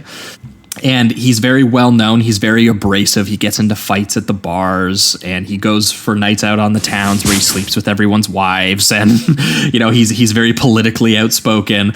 Eventually he gets himself killed. And the rest of the movie, it starts at the funeral for Gallo by, Ray and Ches and all the family gathering. And the rest is a series of flashbacks, just grief-stricken flashbacks, essentially, where they are just kind of like regretful about everything that led up to what happened. And you're kind of, delivered a bunch of the information on what actually went down over the course of the flashbacks. But the structure that Ferreira and St. John give this is that you're essentially just watching nothing but the pure expression of guilt by these brothers. And it wouldn't be a Ferreira movie if it wasn't, Catholic guilt specifically. Yeah, of course. So these guys are very, very sad about the loss of their brother, and how that is also tied into, other systems of power and politics as well. But yeah, very interesting, I think, structure to it, because again, this isn't shot with the sort of beauty of something like King of New York. It doesn't have the wonderful colors and the amazing camera moves, and but it maintains that existentialism by just trimming all of that and just making it nothing but like the sadness and the doom. I kind of described it that this is this would be like if a Godfather movie didn't have any of the bells and whistles of at least, the beauty of the locations that they're in, and the great suits that they have. And of course, yeah. I mean, it's Depression era. So it's like, it's a depression with a capital B. And the thing about both of these movies are sad, but the thing with a movie like King of New York, it's got this colorful, kind of funny, it's got an energy about it, kind of like how you'll watch a movie like Do the Right Thing, which is very upsetting and very dark, but also it's summertime, everyone's running around with the fire hydrants, and it's funny, and there's life to it, where it's you have these ebbs and flows, right? Whereas this movie, there's nothing really funny about it. The Funeral, there's nothing funny. It's pure grief and misery. The only things that are kind of funny are watching it and being wow, Vincent Gallo is just playing Vincent Gallo minus the only thing that doesn't ring true to Vincent Gallo about this movie is the socialist element. Yes. That's the only, but other than that, he's going full Gallo, and he's oh dude, yeah, he's kind of slimy looking. He's even using his own catchphrases. Like he says, "You're a pig. You're a filthy, disgusting, diseased pig," which I have heard Vincent Gallo call many people pigs like pig is one of his trigger words for some reason. Anyway, but so with the exception of Vincent Gallo being a nut, there's nothing really funny about this movie. It's pure misery, pure grief, and it's great. Well, yeah, no, you go, Jimmy. I was just gonna say, like, Gallo does bring kind of like what you were saying, that energetic quality to the film a little bit with his character, and that I think it makes sense that once he is gone and it's all based around just surrounding his dead body and grieving it, that's just where all that misery comes in, because now the energetic part of the film is gone. Yeah, it's just completely gone now. It's dead in front of you in the room. So I thought that was really interesting. And the way that it flows just in the beginning, like we said, we have Gallo in the theater looking at the movie, watching the movie, and then the next scene you get is the coffin being brought into the house, and then the director, he fixes the body up, like he touches him up with makeup and things like that in front of the family. I just found that very interesting. Those two images from of Gallo. Yeah, from Gallo, like watching the 30s film to being dead in the casket while this like mournful Billie Holiday song is playing and the family is just screaming and crying, and before you're introduced to any of this. And I also like too that opening scene sets up that like Walken has this more, again, sort of like controlled, calculated presence. Yes. And obviously he's feeling, kind of distressed, and we see actually a moment where, he eventually does go to the coffin around the halfway point of the movie, and he's very, he does a kind of thing I haven't seen him do, which is kind of like this kind of like whisper grunting kind of talk that he has with his dead brother, which is, I thought was an interesting choice from him as an actor. But he's so different, for example, than when you get to see Chris Penn walk in. Oh, dude, and he goes, "My baby brother," and he starts raging out and spitting out and just slapping and stretching and like pulling his face. What I love going psycho about the beginning of that, when Chris Penn comes in, is that at first it has that kind of really that sad and awkward kind of silence that goes on at a funeral, and everyone's kind of whispering rather than talking. But then the moment that Chris sees his brother, that's when everything just kind of comes up to the surface, and he just starts screaming. And I once again just really appreciated that contrast there in the scene. Going back to what you said, Josh, about the Cassavetes comparison. So when I first saw this movie, I remember reading someone, I think it was shout out to the god Neil Bader. He made that comparison about how this is like Ferrera at his most Cassavetes. And then, but like I kind of forgot about that. And then rewatching this, because I also watched this senior year of college the first time, and then rewatching this, and I was thinking about it, and I was like, yeah, okay, I see it. But then I was like thinking, what would the Cassavetes version of this movie look like? And then I started seeing all this, like I was going through it in my head. And then after a while, I was like, "Oh wait, that's just Husbands." I was like, "Oh, Husbands, that's the one." So yeah, this is kind of the Ferrera version of Husbands. Yeah, I could definitely see that a little bit. I think it's just very interesting. Like it's basically just like the anti King of New York. Like it was so funny watching the King of New York interviews that he was doing, where he was basically talking about, he did all these expressive sequences, and like, yes, people acknowledge that they captured these lonely existential feelings of this character who's been marked for death and trying to change, sort of like the material surroundings using power and everything. But like, I guess the way that he looked at it was that the cult following kind of like was ruined it very for him. romantic around the film. Yeah. You know, I think he even mentioned that like Biggie Smalls, the night he died, was checked in his hotel by the name Frank White. So he was saying that, you know, that like it's kind of picked up in that kind of Scarface kind of way. So when he was making the funeral, he was like, no car chases, no shootouts, no anything. This is like he wants to make just the absolute most unromantic gangster film movie, that there's ever been. And that's where the Cassavetes, I think, comes in as well, because if there's anything you can say about Cassavetes, like, again, he has a lot of bleeding heart for the characters, but they are not romanticized versions of domestic dramas. They are the complete opposite. They are, you know, trying to be, you know, as, I guess, quote unquote, because people always mistake I guess his quality of trying to be real with being like unscripted, but his movies are like incredibly scripted. They are just very messy, very intentionally messy, and give room for actors to incorporate so many emotions and histories and feuds that they've spent, you know, weeks or months developing, you know, so that they could have, you know, immediate reactions to each other. And that's definitely where you get the Cassavetes thing in this film, because, you know, the relationship between, for example, Christopher Walken and Chris Penn, they actually spend a good portion of the movie like away from each other, kind of sulking in their own misery and in their own memories of the Vincent Gallo character. But when they're in the same room together, it is just like, it's painful. You want to look away from it. You're like, just stop talking. Stop screaming. One scene that comes out to me a little bit is when it's actually Chris Penn and Gallo, and it's when they're fighting, and Abel has just kind of one shot on them. It rarely cuts, I think, and it's just them just yelling at each other. Like Gallo's saying that he's, you know, better than Penn, and Penn is just kind of yelling at him back, saying he doesn't have any respect. And then at the same time, Penn's wife is also kind of in the background yelling, and he has a moment where he goes up to her and kind of threatens her, but doesn't go through with it.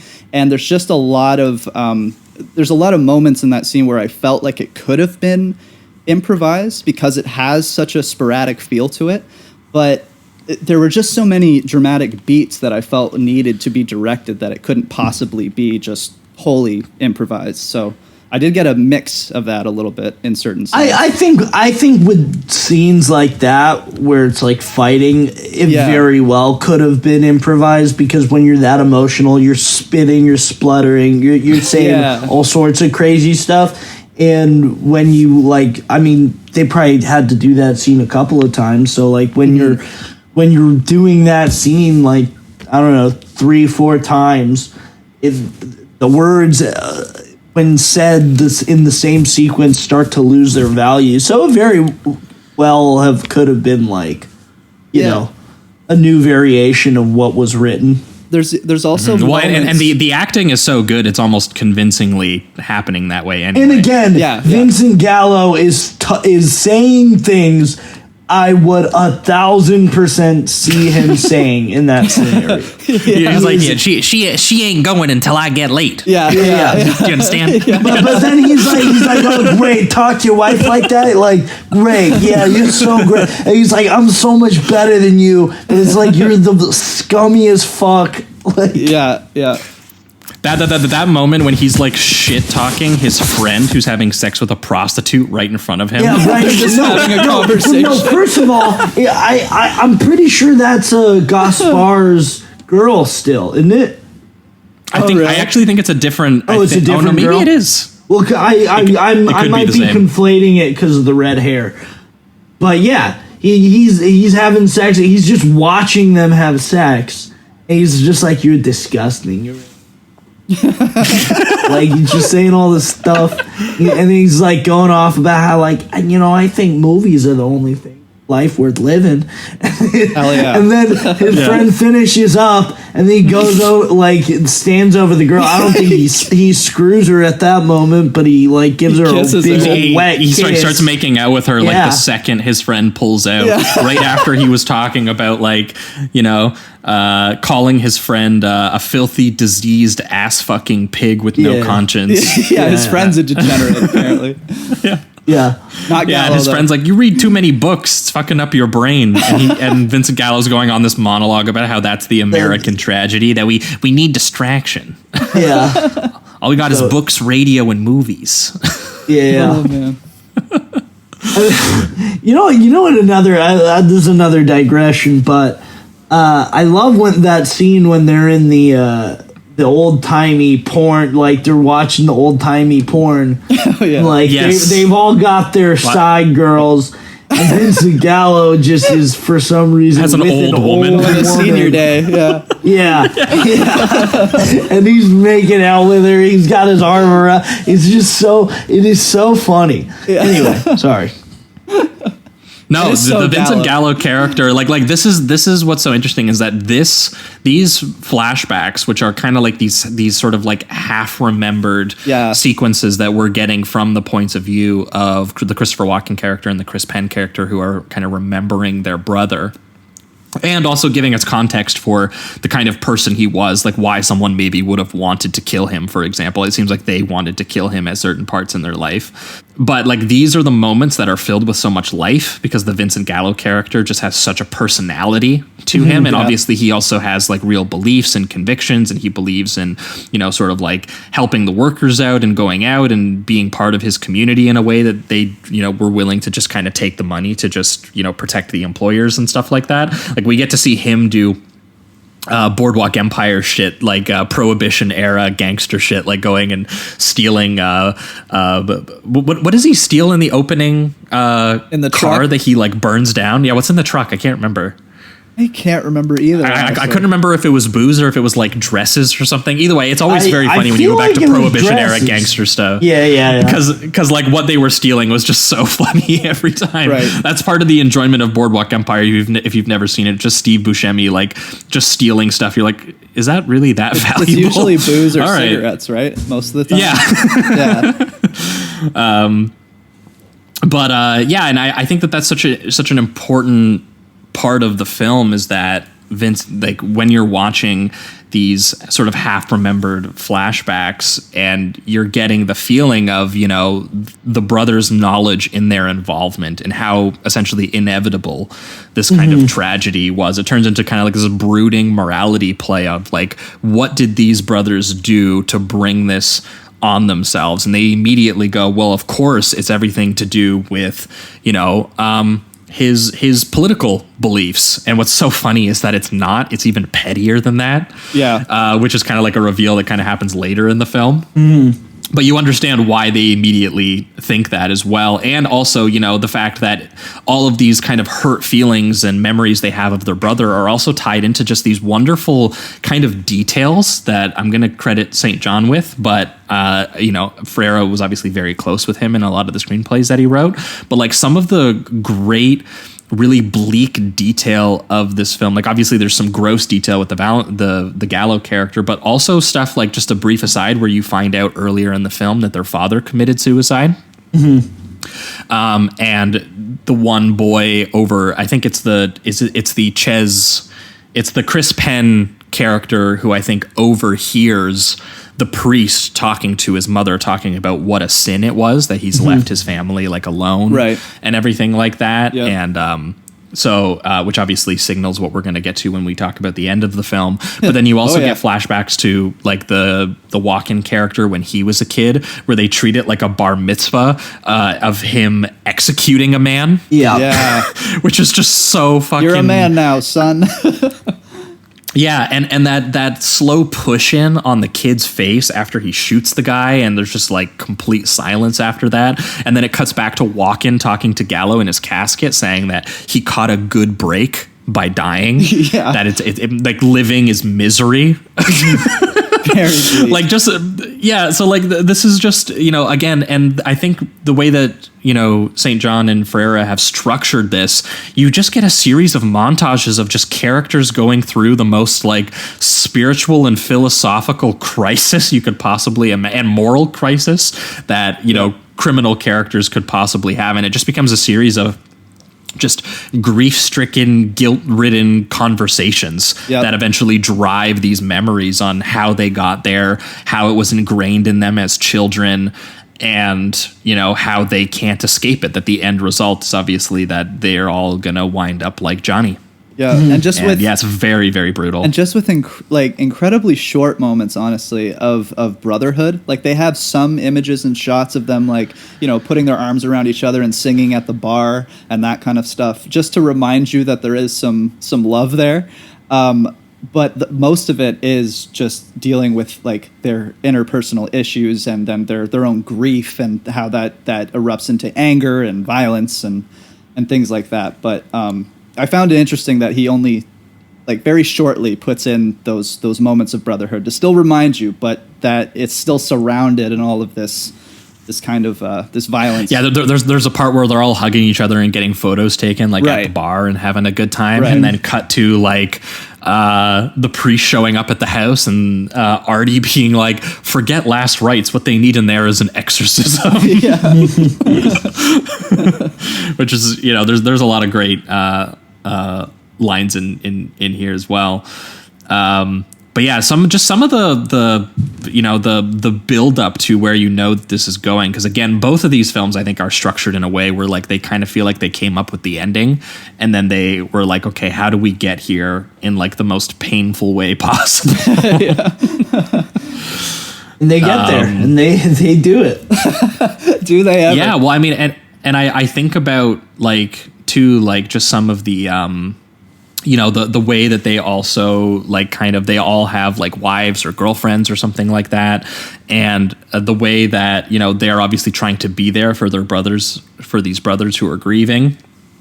Mm-hmm. But at the same time, they're like trying to talk them out of like what it was that got Johnny killed, because they were like, well, obviously he got killed because you guys are fucking well-known criminals in town, and getting revenge isn't really gonna like solve anything. And I love the scene where Walken is like trying to come up with like a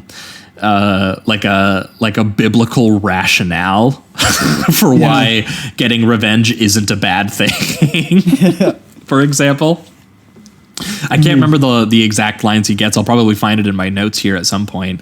But like, I love him talking about like, well, you know, if I did that, you know, if I do something bad, it's because God didn't give me the grace not to do it. So it's his fault. I didn't make the world or whatever. Right. Yeah. I just live in it. Yeah. And he's coming up with all these rationales for why they should go and kill the Benicio del Toro character, because that's who they assume is the one who killed Johnny. Because one, Vincent Gallo, you know, had obviously left-wing politics that rubbed up against Benicio del Toro, who worked for the boss. But then also, Vincent Gallo was sleeping with his wife. Yeah, of course. Yeah, which is makes a more personal reason for him to die. Yeah. So yeah, they immediately assume that Benicio del Toro has done it, and I love the moment. I actually really love the scene where they bring Benicio del Toro in. Like Chris Walken brings him into the bar or whatever, and he spends most of the scene just holding a giant axe, a battle axe. The shot of him just holding it while Del Toro is just sitting in the chair looking at it is an incredible image to watch. It is great. Walken holding that thing. Yeah, I love it. It was. It's also like very unlike the vibe of the movie. Like if there was like just at that point like just some axe murdering going on, like that would not be. It would suit it. Yeah, absolutely. How are we? Are we gonna get into spoilers on this? Absolutely. Let's do it. Yeah, Let's nuts. go for it. Go nuts. So, you know, this whole movie, right? Walken basically wants he wants vengeance. No ifs, ands, or buts. Yeah, and you assume that Chris Penn also wants vengeance, but he spends a good portion of the movie dealing like Battle Lieutenant style, driving around crying. He's a mentally ill person, and he's doing his own thing. Yes. But which I was gonna say, because speaking of which, his moment, which I think is so sort of like morally and philosophically like what the film is doing, but is so fucking terrifying, is the scene where he like rapes the child prostitute. Oh yeah. He's like, "You're a baby, you're a child, you're a beautiful girl," and she wants, you know, he offers it's horrible because you can see he's like trying to fight with his demon. Yeah, because he's going, I know it's wrong to pay for sex with a child, but there's this very interesting twist that happens in the scene where he offers her like 4 times her rate of 20 to, so instead of $5, $20. No, he says, he goes, $5. Let me give you $5, you leave. And she goes, how about 10 and we fuck? And he goes, how about I give you 20? And then and then he's like, and you're selling your soul. And then he rapes her basically. And then he's like, you wanted the 20. He's like, you made a deal with the devil. You wanted the 20, you're getting the 20. And, and he's like screeching, his voice is cracking. Up against this concrete wall, this rocky, horrible wall. I remember the first time I watched that wall was so, like, it just, of all of the surfaces it could have been, that's like the worst possible one. I don't know why. It just is awful. I think it accents the lack of any intimacy whatsoever, and then having his performance be just so just uncontrolled, over the top. That it really adds to that. And I mean, you see, obviously this guy's a piece of shit. You do see him struggling throughout this film, and then he kind of takes steps that get worse and worse and worse, and that is probably the worst one. So because this is I think what's so interesting about the film overall, because especially the "don't fuck with the devil" line, and because Gallo at one point says, you want to make that scumbag rich, and like you guys are making a deal with the devil, like he says stuff like that. So it's like this thing of, they think they got their brother killed by making a deal with the devil, by making a deal with the boss, and that resulted in his death. So now he is sort of dissuading himself or relieving himself of guilt by convincing himself that this girl made a choice, that she made a deal with the devil, and that's what happens when you make a deal with the devil. Yeah. So, now that she's taken the money, she's worthless. And it's interesting because, like, this is obviously a really brutal act, but in, like, psychologically, this is him convincing himself that he's not guilty while doing something that is so horrible on screen that you can't possibly not be guilty of. And like that contradiction, I think, is like honestly part of the key of the movie. Like the first time I watched that scene, I remember just feeling like very sort of like put off by it. And then on this watch, I was like, holy shit, this is actually like kind of like the point of the movie. I don't know if we want to jump to it there. I just want to make this small point, but like you said, it's that contradiction that he's going through. There's a very similar thing that happens at the very end that Penn does, and there's a lot of contradictions in what he says and what he does during that scene as well. So he is just constantly fighting himself and those demons. Let's maybe leave out the very end. But other than that, let's go crazy. But so you got that brother. You got him who's mentally ill. He's going on his own journey. He's got his own thing. You have Gallo in the box. It's mostly a journey in his mind. And then you have Walken, who he's talking with his cronies. And they're being like, maybe it was this guy, like, Gaspar, he's got a reason, like he was fucking his wife, he was doing this, he was doing that, and Walken is like, who gives a fuck what the reason is? Like, I don't give a fuck what the reason is. Whoever it is, I don't care how valid it is, they're gonna die. That's what he said. He's setting up that stance, right? And then so then you have the scene where he meets up with Gaspar, and he's like, you fucking killed my brother. And he's like, no, I didn't. And he's like, why don't you come take a walk with me? And he takes him to the house to show him the body, because bullet wounds, there's this old Italian saying that the bullet they'll bleed when the killer is there. Not bleeding. So he believes, and he genuinely believes. He's like, all right, Benicio didn't do it. Gaspar didn't do it. So he's like, he tells one of his boys to take him home. Gaspar gets out of the house, and before his boy leaves the house, he goes, wait, I think I have it written down. He says, shoot Gaspar on his front lawn, in front of his children, in front of his wife. He tells him anyway. He knows at this point, he didn't kill his brother. And he still wants to kill him. Now let's flash forward. In a brutal way, too. in a brutal way in front of his wife, in front of his kids. Now we flash forward. We find out who the killer is. Now the guy who killed. Anyone want to say the story so I'm not hogging all the mic? No, go for it. Dude. Okay. Well, we find out who the killer is.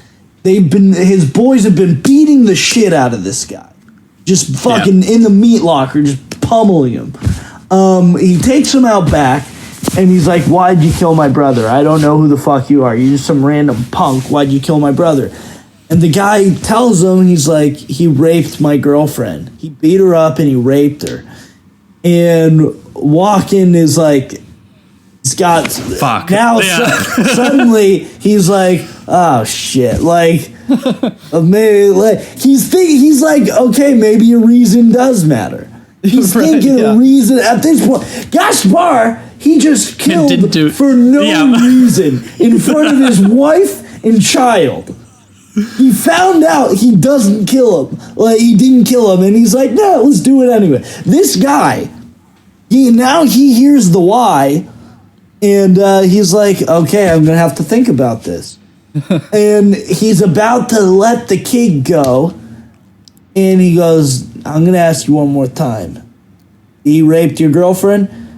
And then the guy now at this point, the guy is starting to feel like, okay, I'm through it. I'm through the wire. Like I can just be truthful now. He's like, "All right, that's not what happened. He beat me up in front of my girlfriend and my friends, and I wanted to teach him a lesson because he made me feel like a loser." It's like, and then Walken brings his like morality into it. Yeah. And then Walken says a great line. He has the greatest speech. I couldn't write it down, but he's like, "How could I let you live?" He also makes a great line about how people don't tell the truth, and he goes, it's a flaw in the criminal character. It's just yeah. Well, anyway. he also says to him too. He goes, "You acted out of anger, so you're dangerous. You have no respect for life. No place in society. Jail is no place for you." Yeah. Everything he says to the kid is just a complete contradiction. It's like, buddy, kill him, but like what you're saying is like what you've done. Yeah, exactly. Yeah, well, because then the kid asks for mercy. And he's just like, "Well, what about my sense of justice?" Yeah. And the guy says, "Well, do something good instead of something bad, and that's better than justice." And Walken says, "Maybe one day they'll find my blood draining in the sewer, and I'll roast in hell. But the trick is to get used to the idea while you're still here." Yeah, and then just shoots them. That is the line. And also, there's a classic Walken inflection when he goes, "When my blood is draining in the sewer," it's a classic. Like, oh, there's our boy. He's doing it. He's hitting it home.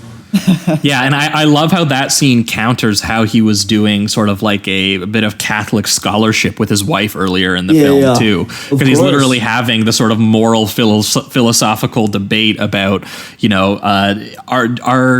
is the ugliness that you do your choice, or is it built into the world? Has God abandoned you? And he blames that it's God. And he says at one point too, he actually said it to his wife too, "I'll roast in hell, but I'm not ashamed."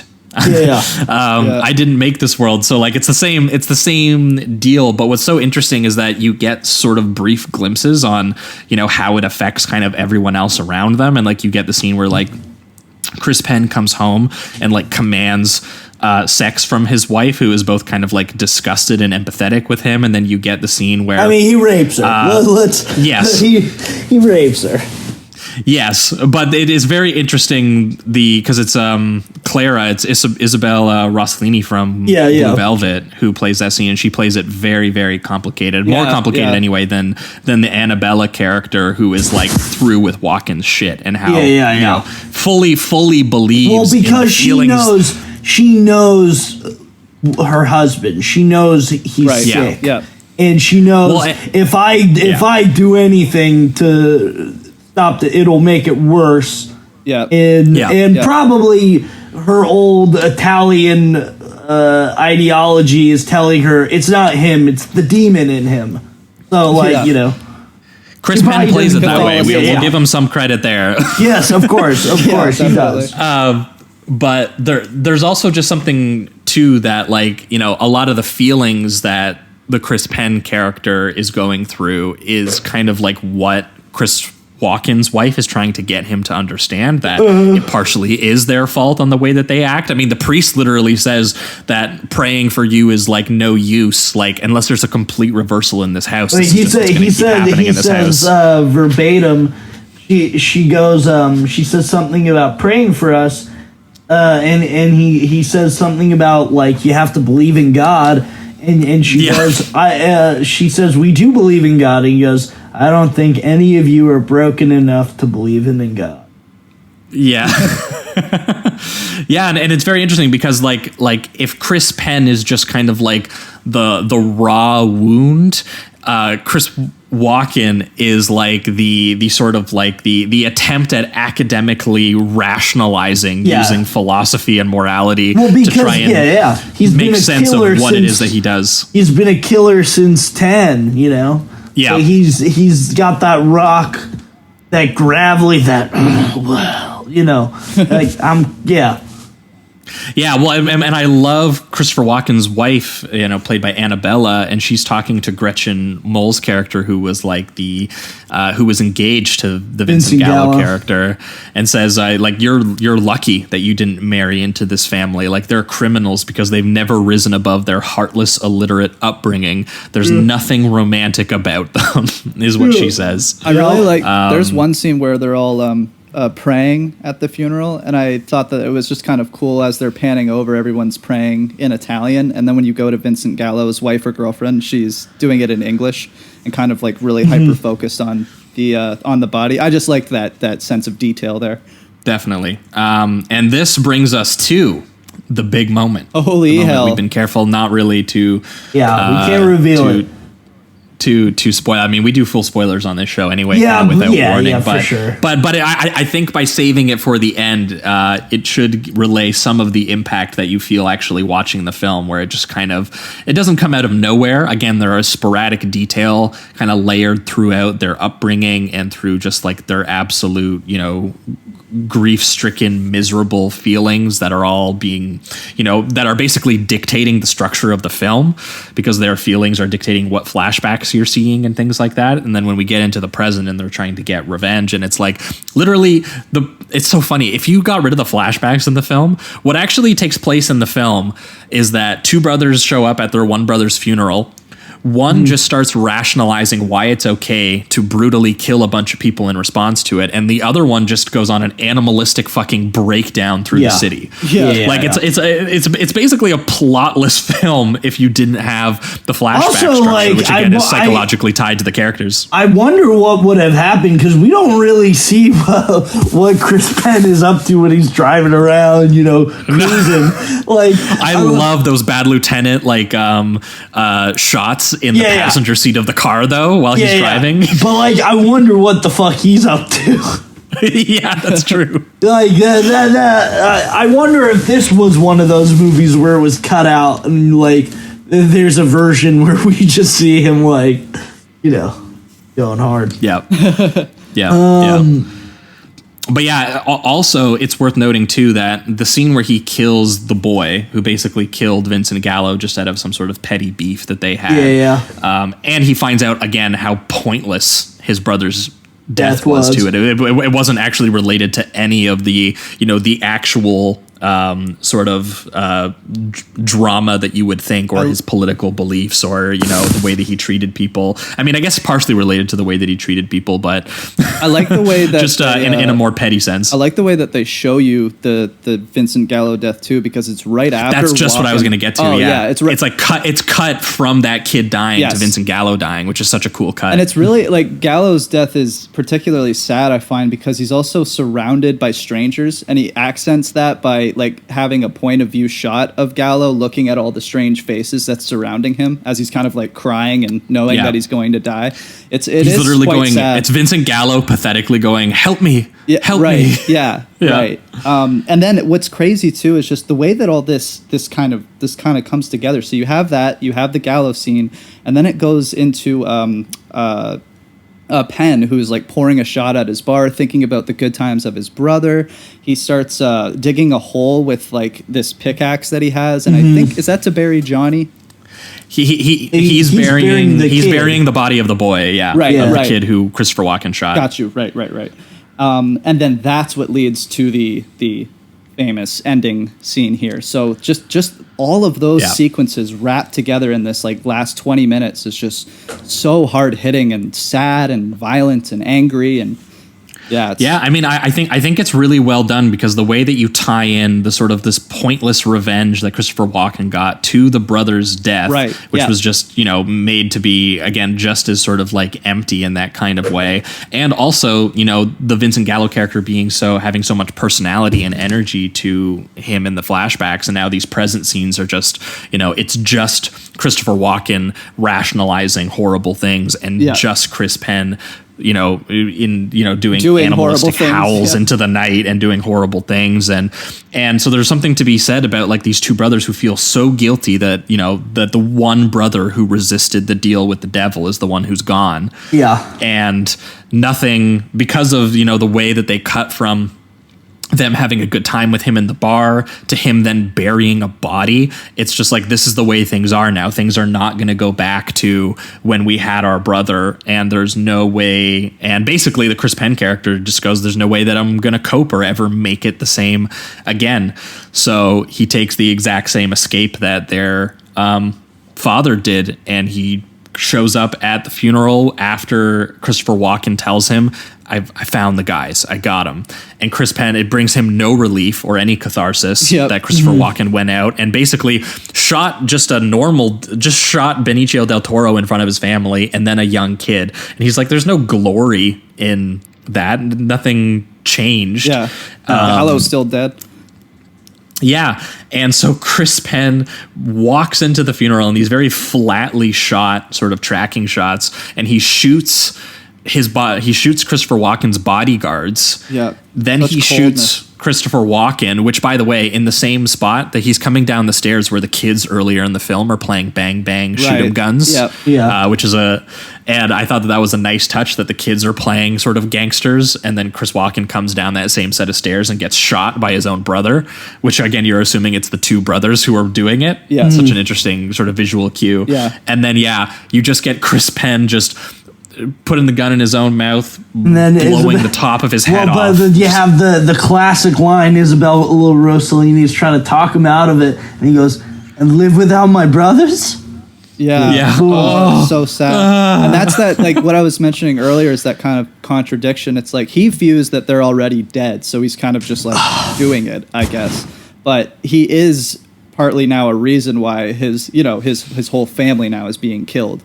So it's just that it's just those inner demons that he's constantly fighting. And this last scene is one of the most depressing things I've ever watched, without a doubt. It's brutal. Well, yeah, and two, like again, it's only hammered home by the fact that the flashback of the Chris Penn as a kid, seeing the priest walk the mother through the father's suicide and talking about how it was such a sin to do that. But the way that he sees it is they're already living in sin. Yeah. So it's like, why live in sin and without my brothers? Right. Exactly. Yeah. And the image of the huge squib coming out of his head and his mouth and stuff like that too in slow-mo. Yeah. Oh man. So brutal. And then the ending of the film is just the screaming wives and mothers and the casket of Gallo being closed, and then bam, there you go, the funeral. And welcome to the funeral. That's how you make a movie, kids. Oh my God, Ferreira. Also, it's probably talked to death at this point. It is important to note that the infamous Conan O'Brien interview was done to promote this film, The Funeral. Oh, that was this one, huh? That was this one. Well, that makes sense because of the Gallo story. He barely even got to mention the movie until Conan O'Brien at the end is like, "Go see The Funeral." Yeah. Are there any other, like, before we, I guess, wrap it up here, are there any other stories about him, like, being on drugs in this during this film in particular? Probably. Not that we're in the know enough to know. Gotcha. But yeah, dude. I do find Vincent Gallo and Abel Ferrara such a hilarious combination of. Yeah. Two just wild ones. They hate each other now. Apparently, like, he tried to. Vincent Gallo tried to screw someone Abel was dating or something like that, which Abel might have liked because he's kind of has a cuck fetish. But anyway, goddamn. But yeah, pivoting towards reductive rating around on The Funeral. This one gets the high for from me. This is my second time watching it, and when I previously watched it, I watched it in kind of like an Abel Ferrara marathon where I watched like 15 of his movies that I hadn't seen. And this one definitely, I think, it didn't quite stand out as much as something like New Rose Hotel did or something like that. But I did, on the second watch, just appreciate it even more and how wonderfully, I guess, written it is. This is very interestingly written and structured. And most of the time, I feel like my praise for Ferrara is all in the directing, which I think is done well here too. But it's just this is one of his I guess I feel like you could sit someone down who's never heard of Abel Ferrara and show them this movie, and this would be a very accessible entry point for someone to Ferrara, which maybe for people who really love Ferrara and love everything about his personality, that makes it more I guess sort of commercial, or makes it more you think this would be the one? You don't think it'd be King of New York? I think it'd be King. I mean that's just it. I think that because to me this movie is not accessible. It is like you got to know what you're getting into. You got to know the guy who's telling you the story. I can't imagine someone who's never seen an Abel Ferrara film just like walking into this, or like Bad Lieutenant, or I guess. Yeah, I don't know. Maybe we're just sick puppies, but I don't find this as Ferrara aggressive as Bad Lieutenant. I mean, I think it's obviously very depressing and miserable, but I think it is in more of like and obviously it's definitely not as bad as gangster movie. It's definitely not as bad as Bad Lieutenant, but you get what I mean.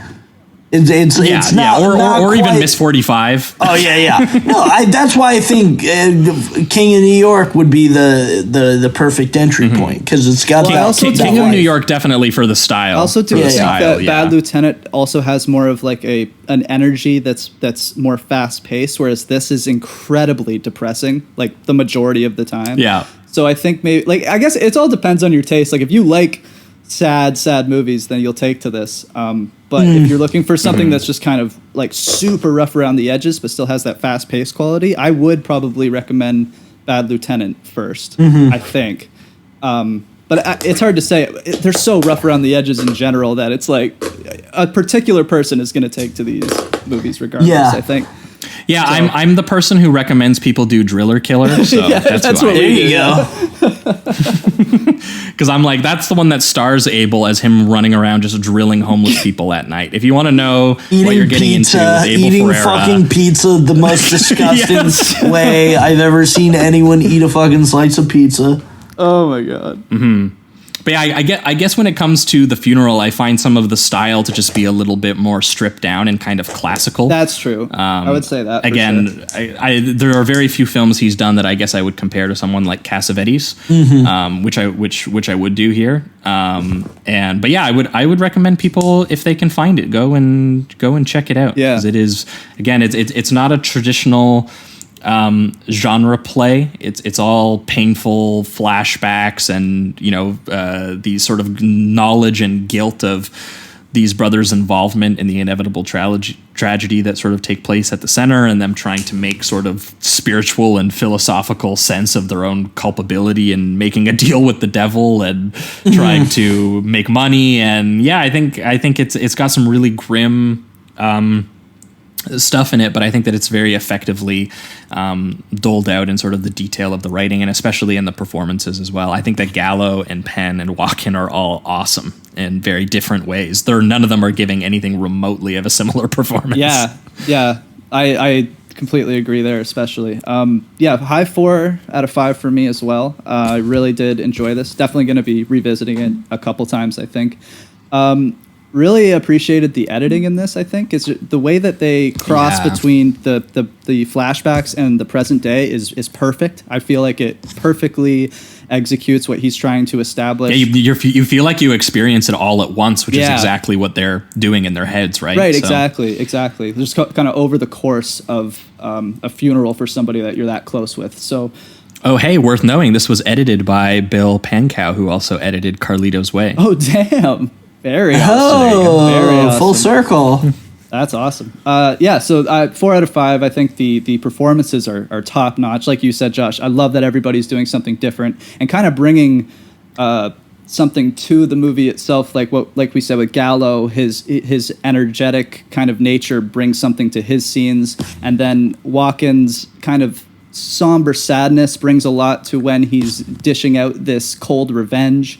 And then Penn's just absolutely over the top, but really believable performance, I think, is something I have to respect, because he really just put himself out there. And anytime an actor does that, I have a lot of respect for that. So, 4 out of 5. This was great.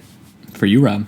For me, definitely a 4 out of 5 bagger. I love it. I was glad to revisit this one because it's been like, I don't know, 3 years. Jeez, that's goes by quick. Yeah, I mean, part of the reason I asked you to come on was because of your Letterboxd log of it a few years ago. Where you were the one who brought me the amazing story of how Abel Ferrara was on so much crack that he was trying to pickpocket Vincent Gallo in the entire production instead of being on set. Every time I hear it, I love it. It's great. Crack specifically, of all the things, who knows what he's on, but just the fact that Vincent Gallo, when I read that quote, I hear him in my head. Abel Ferrara was on so much fucking crack, Anyway, it's a beautiful film. I love Christopher Walken. I love Gallo. He's such a fun person to watch. Yeah, he's such a character. Being a horrible. Really quick Vincent Gallo story.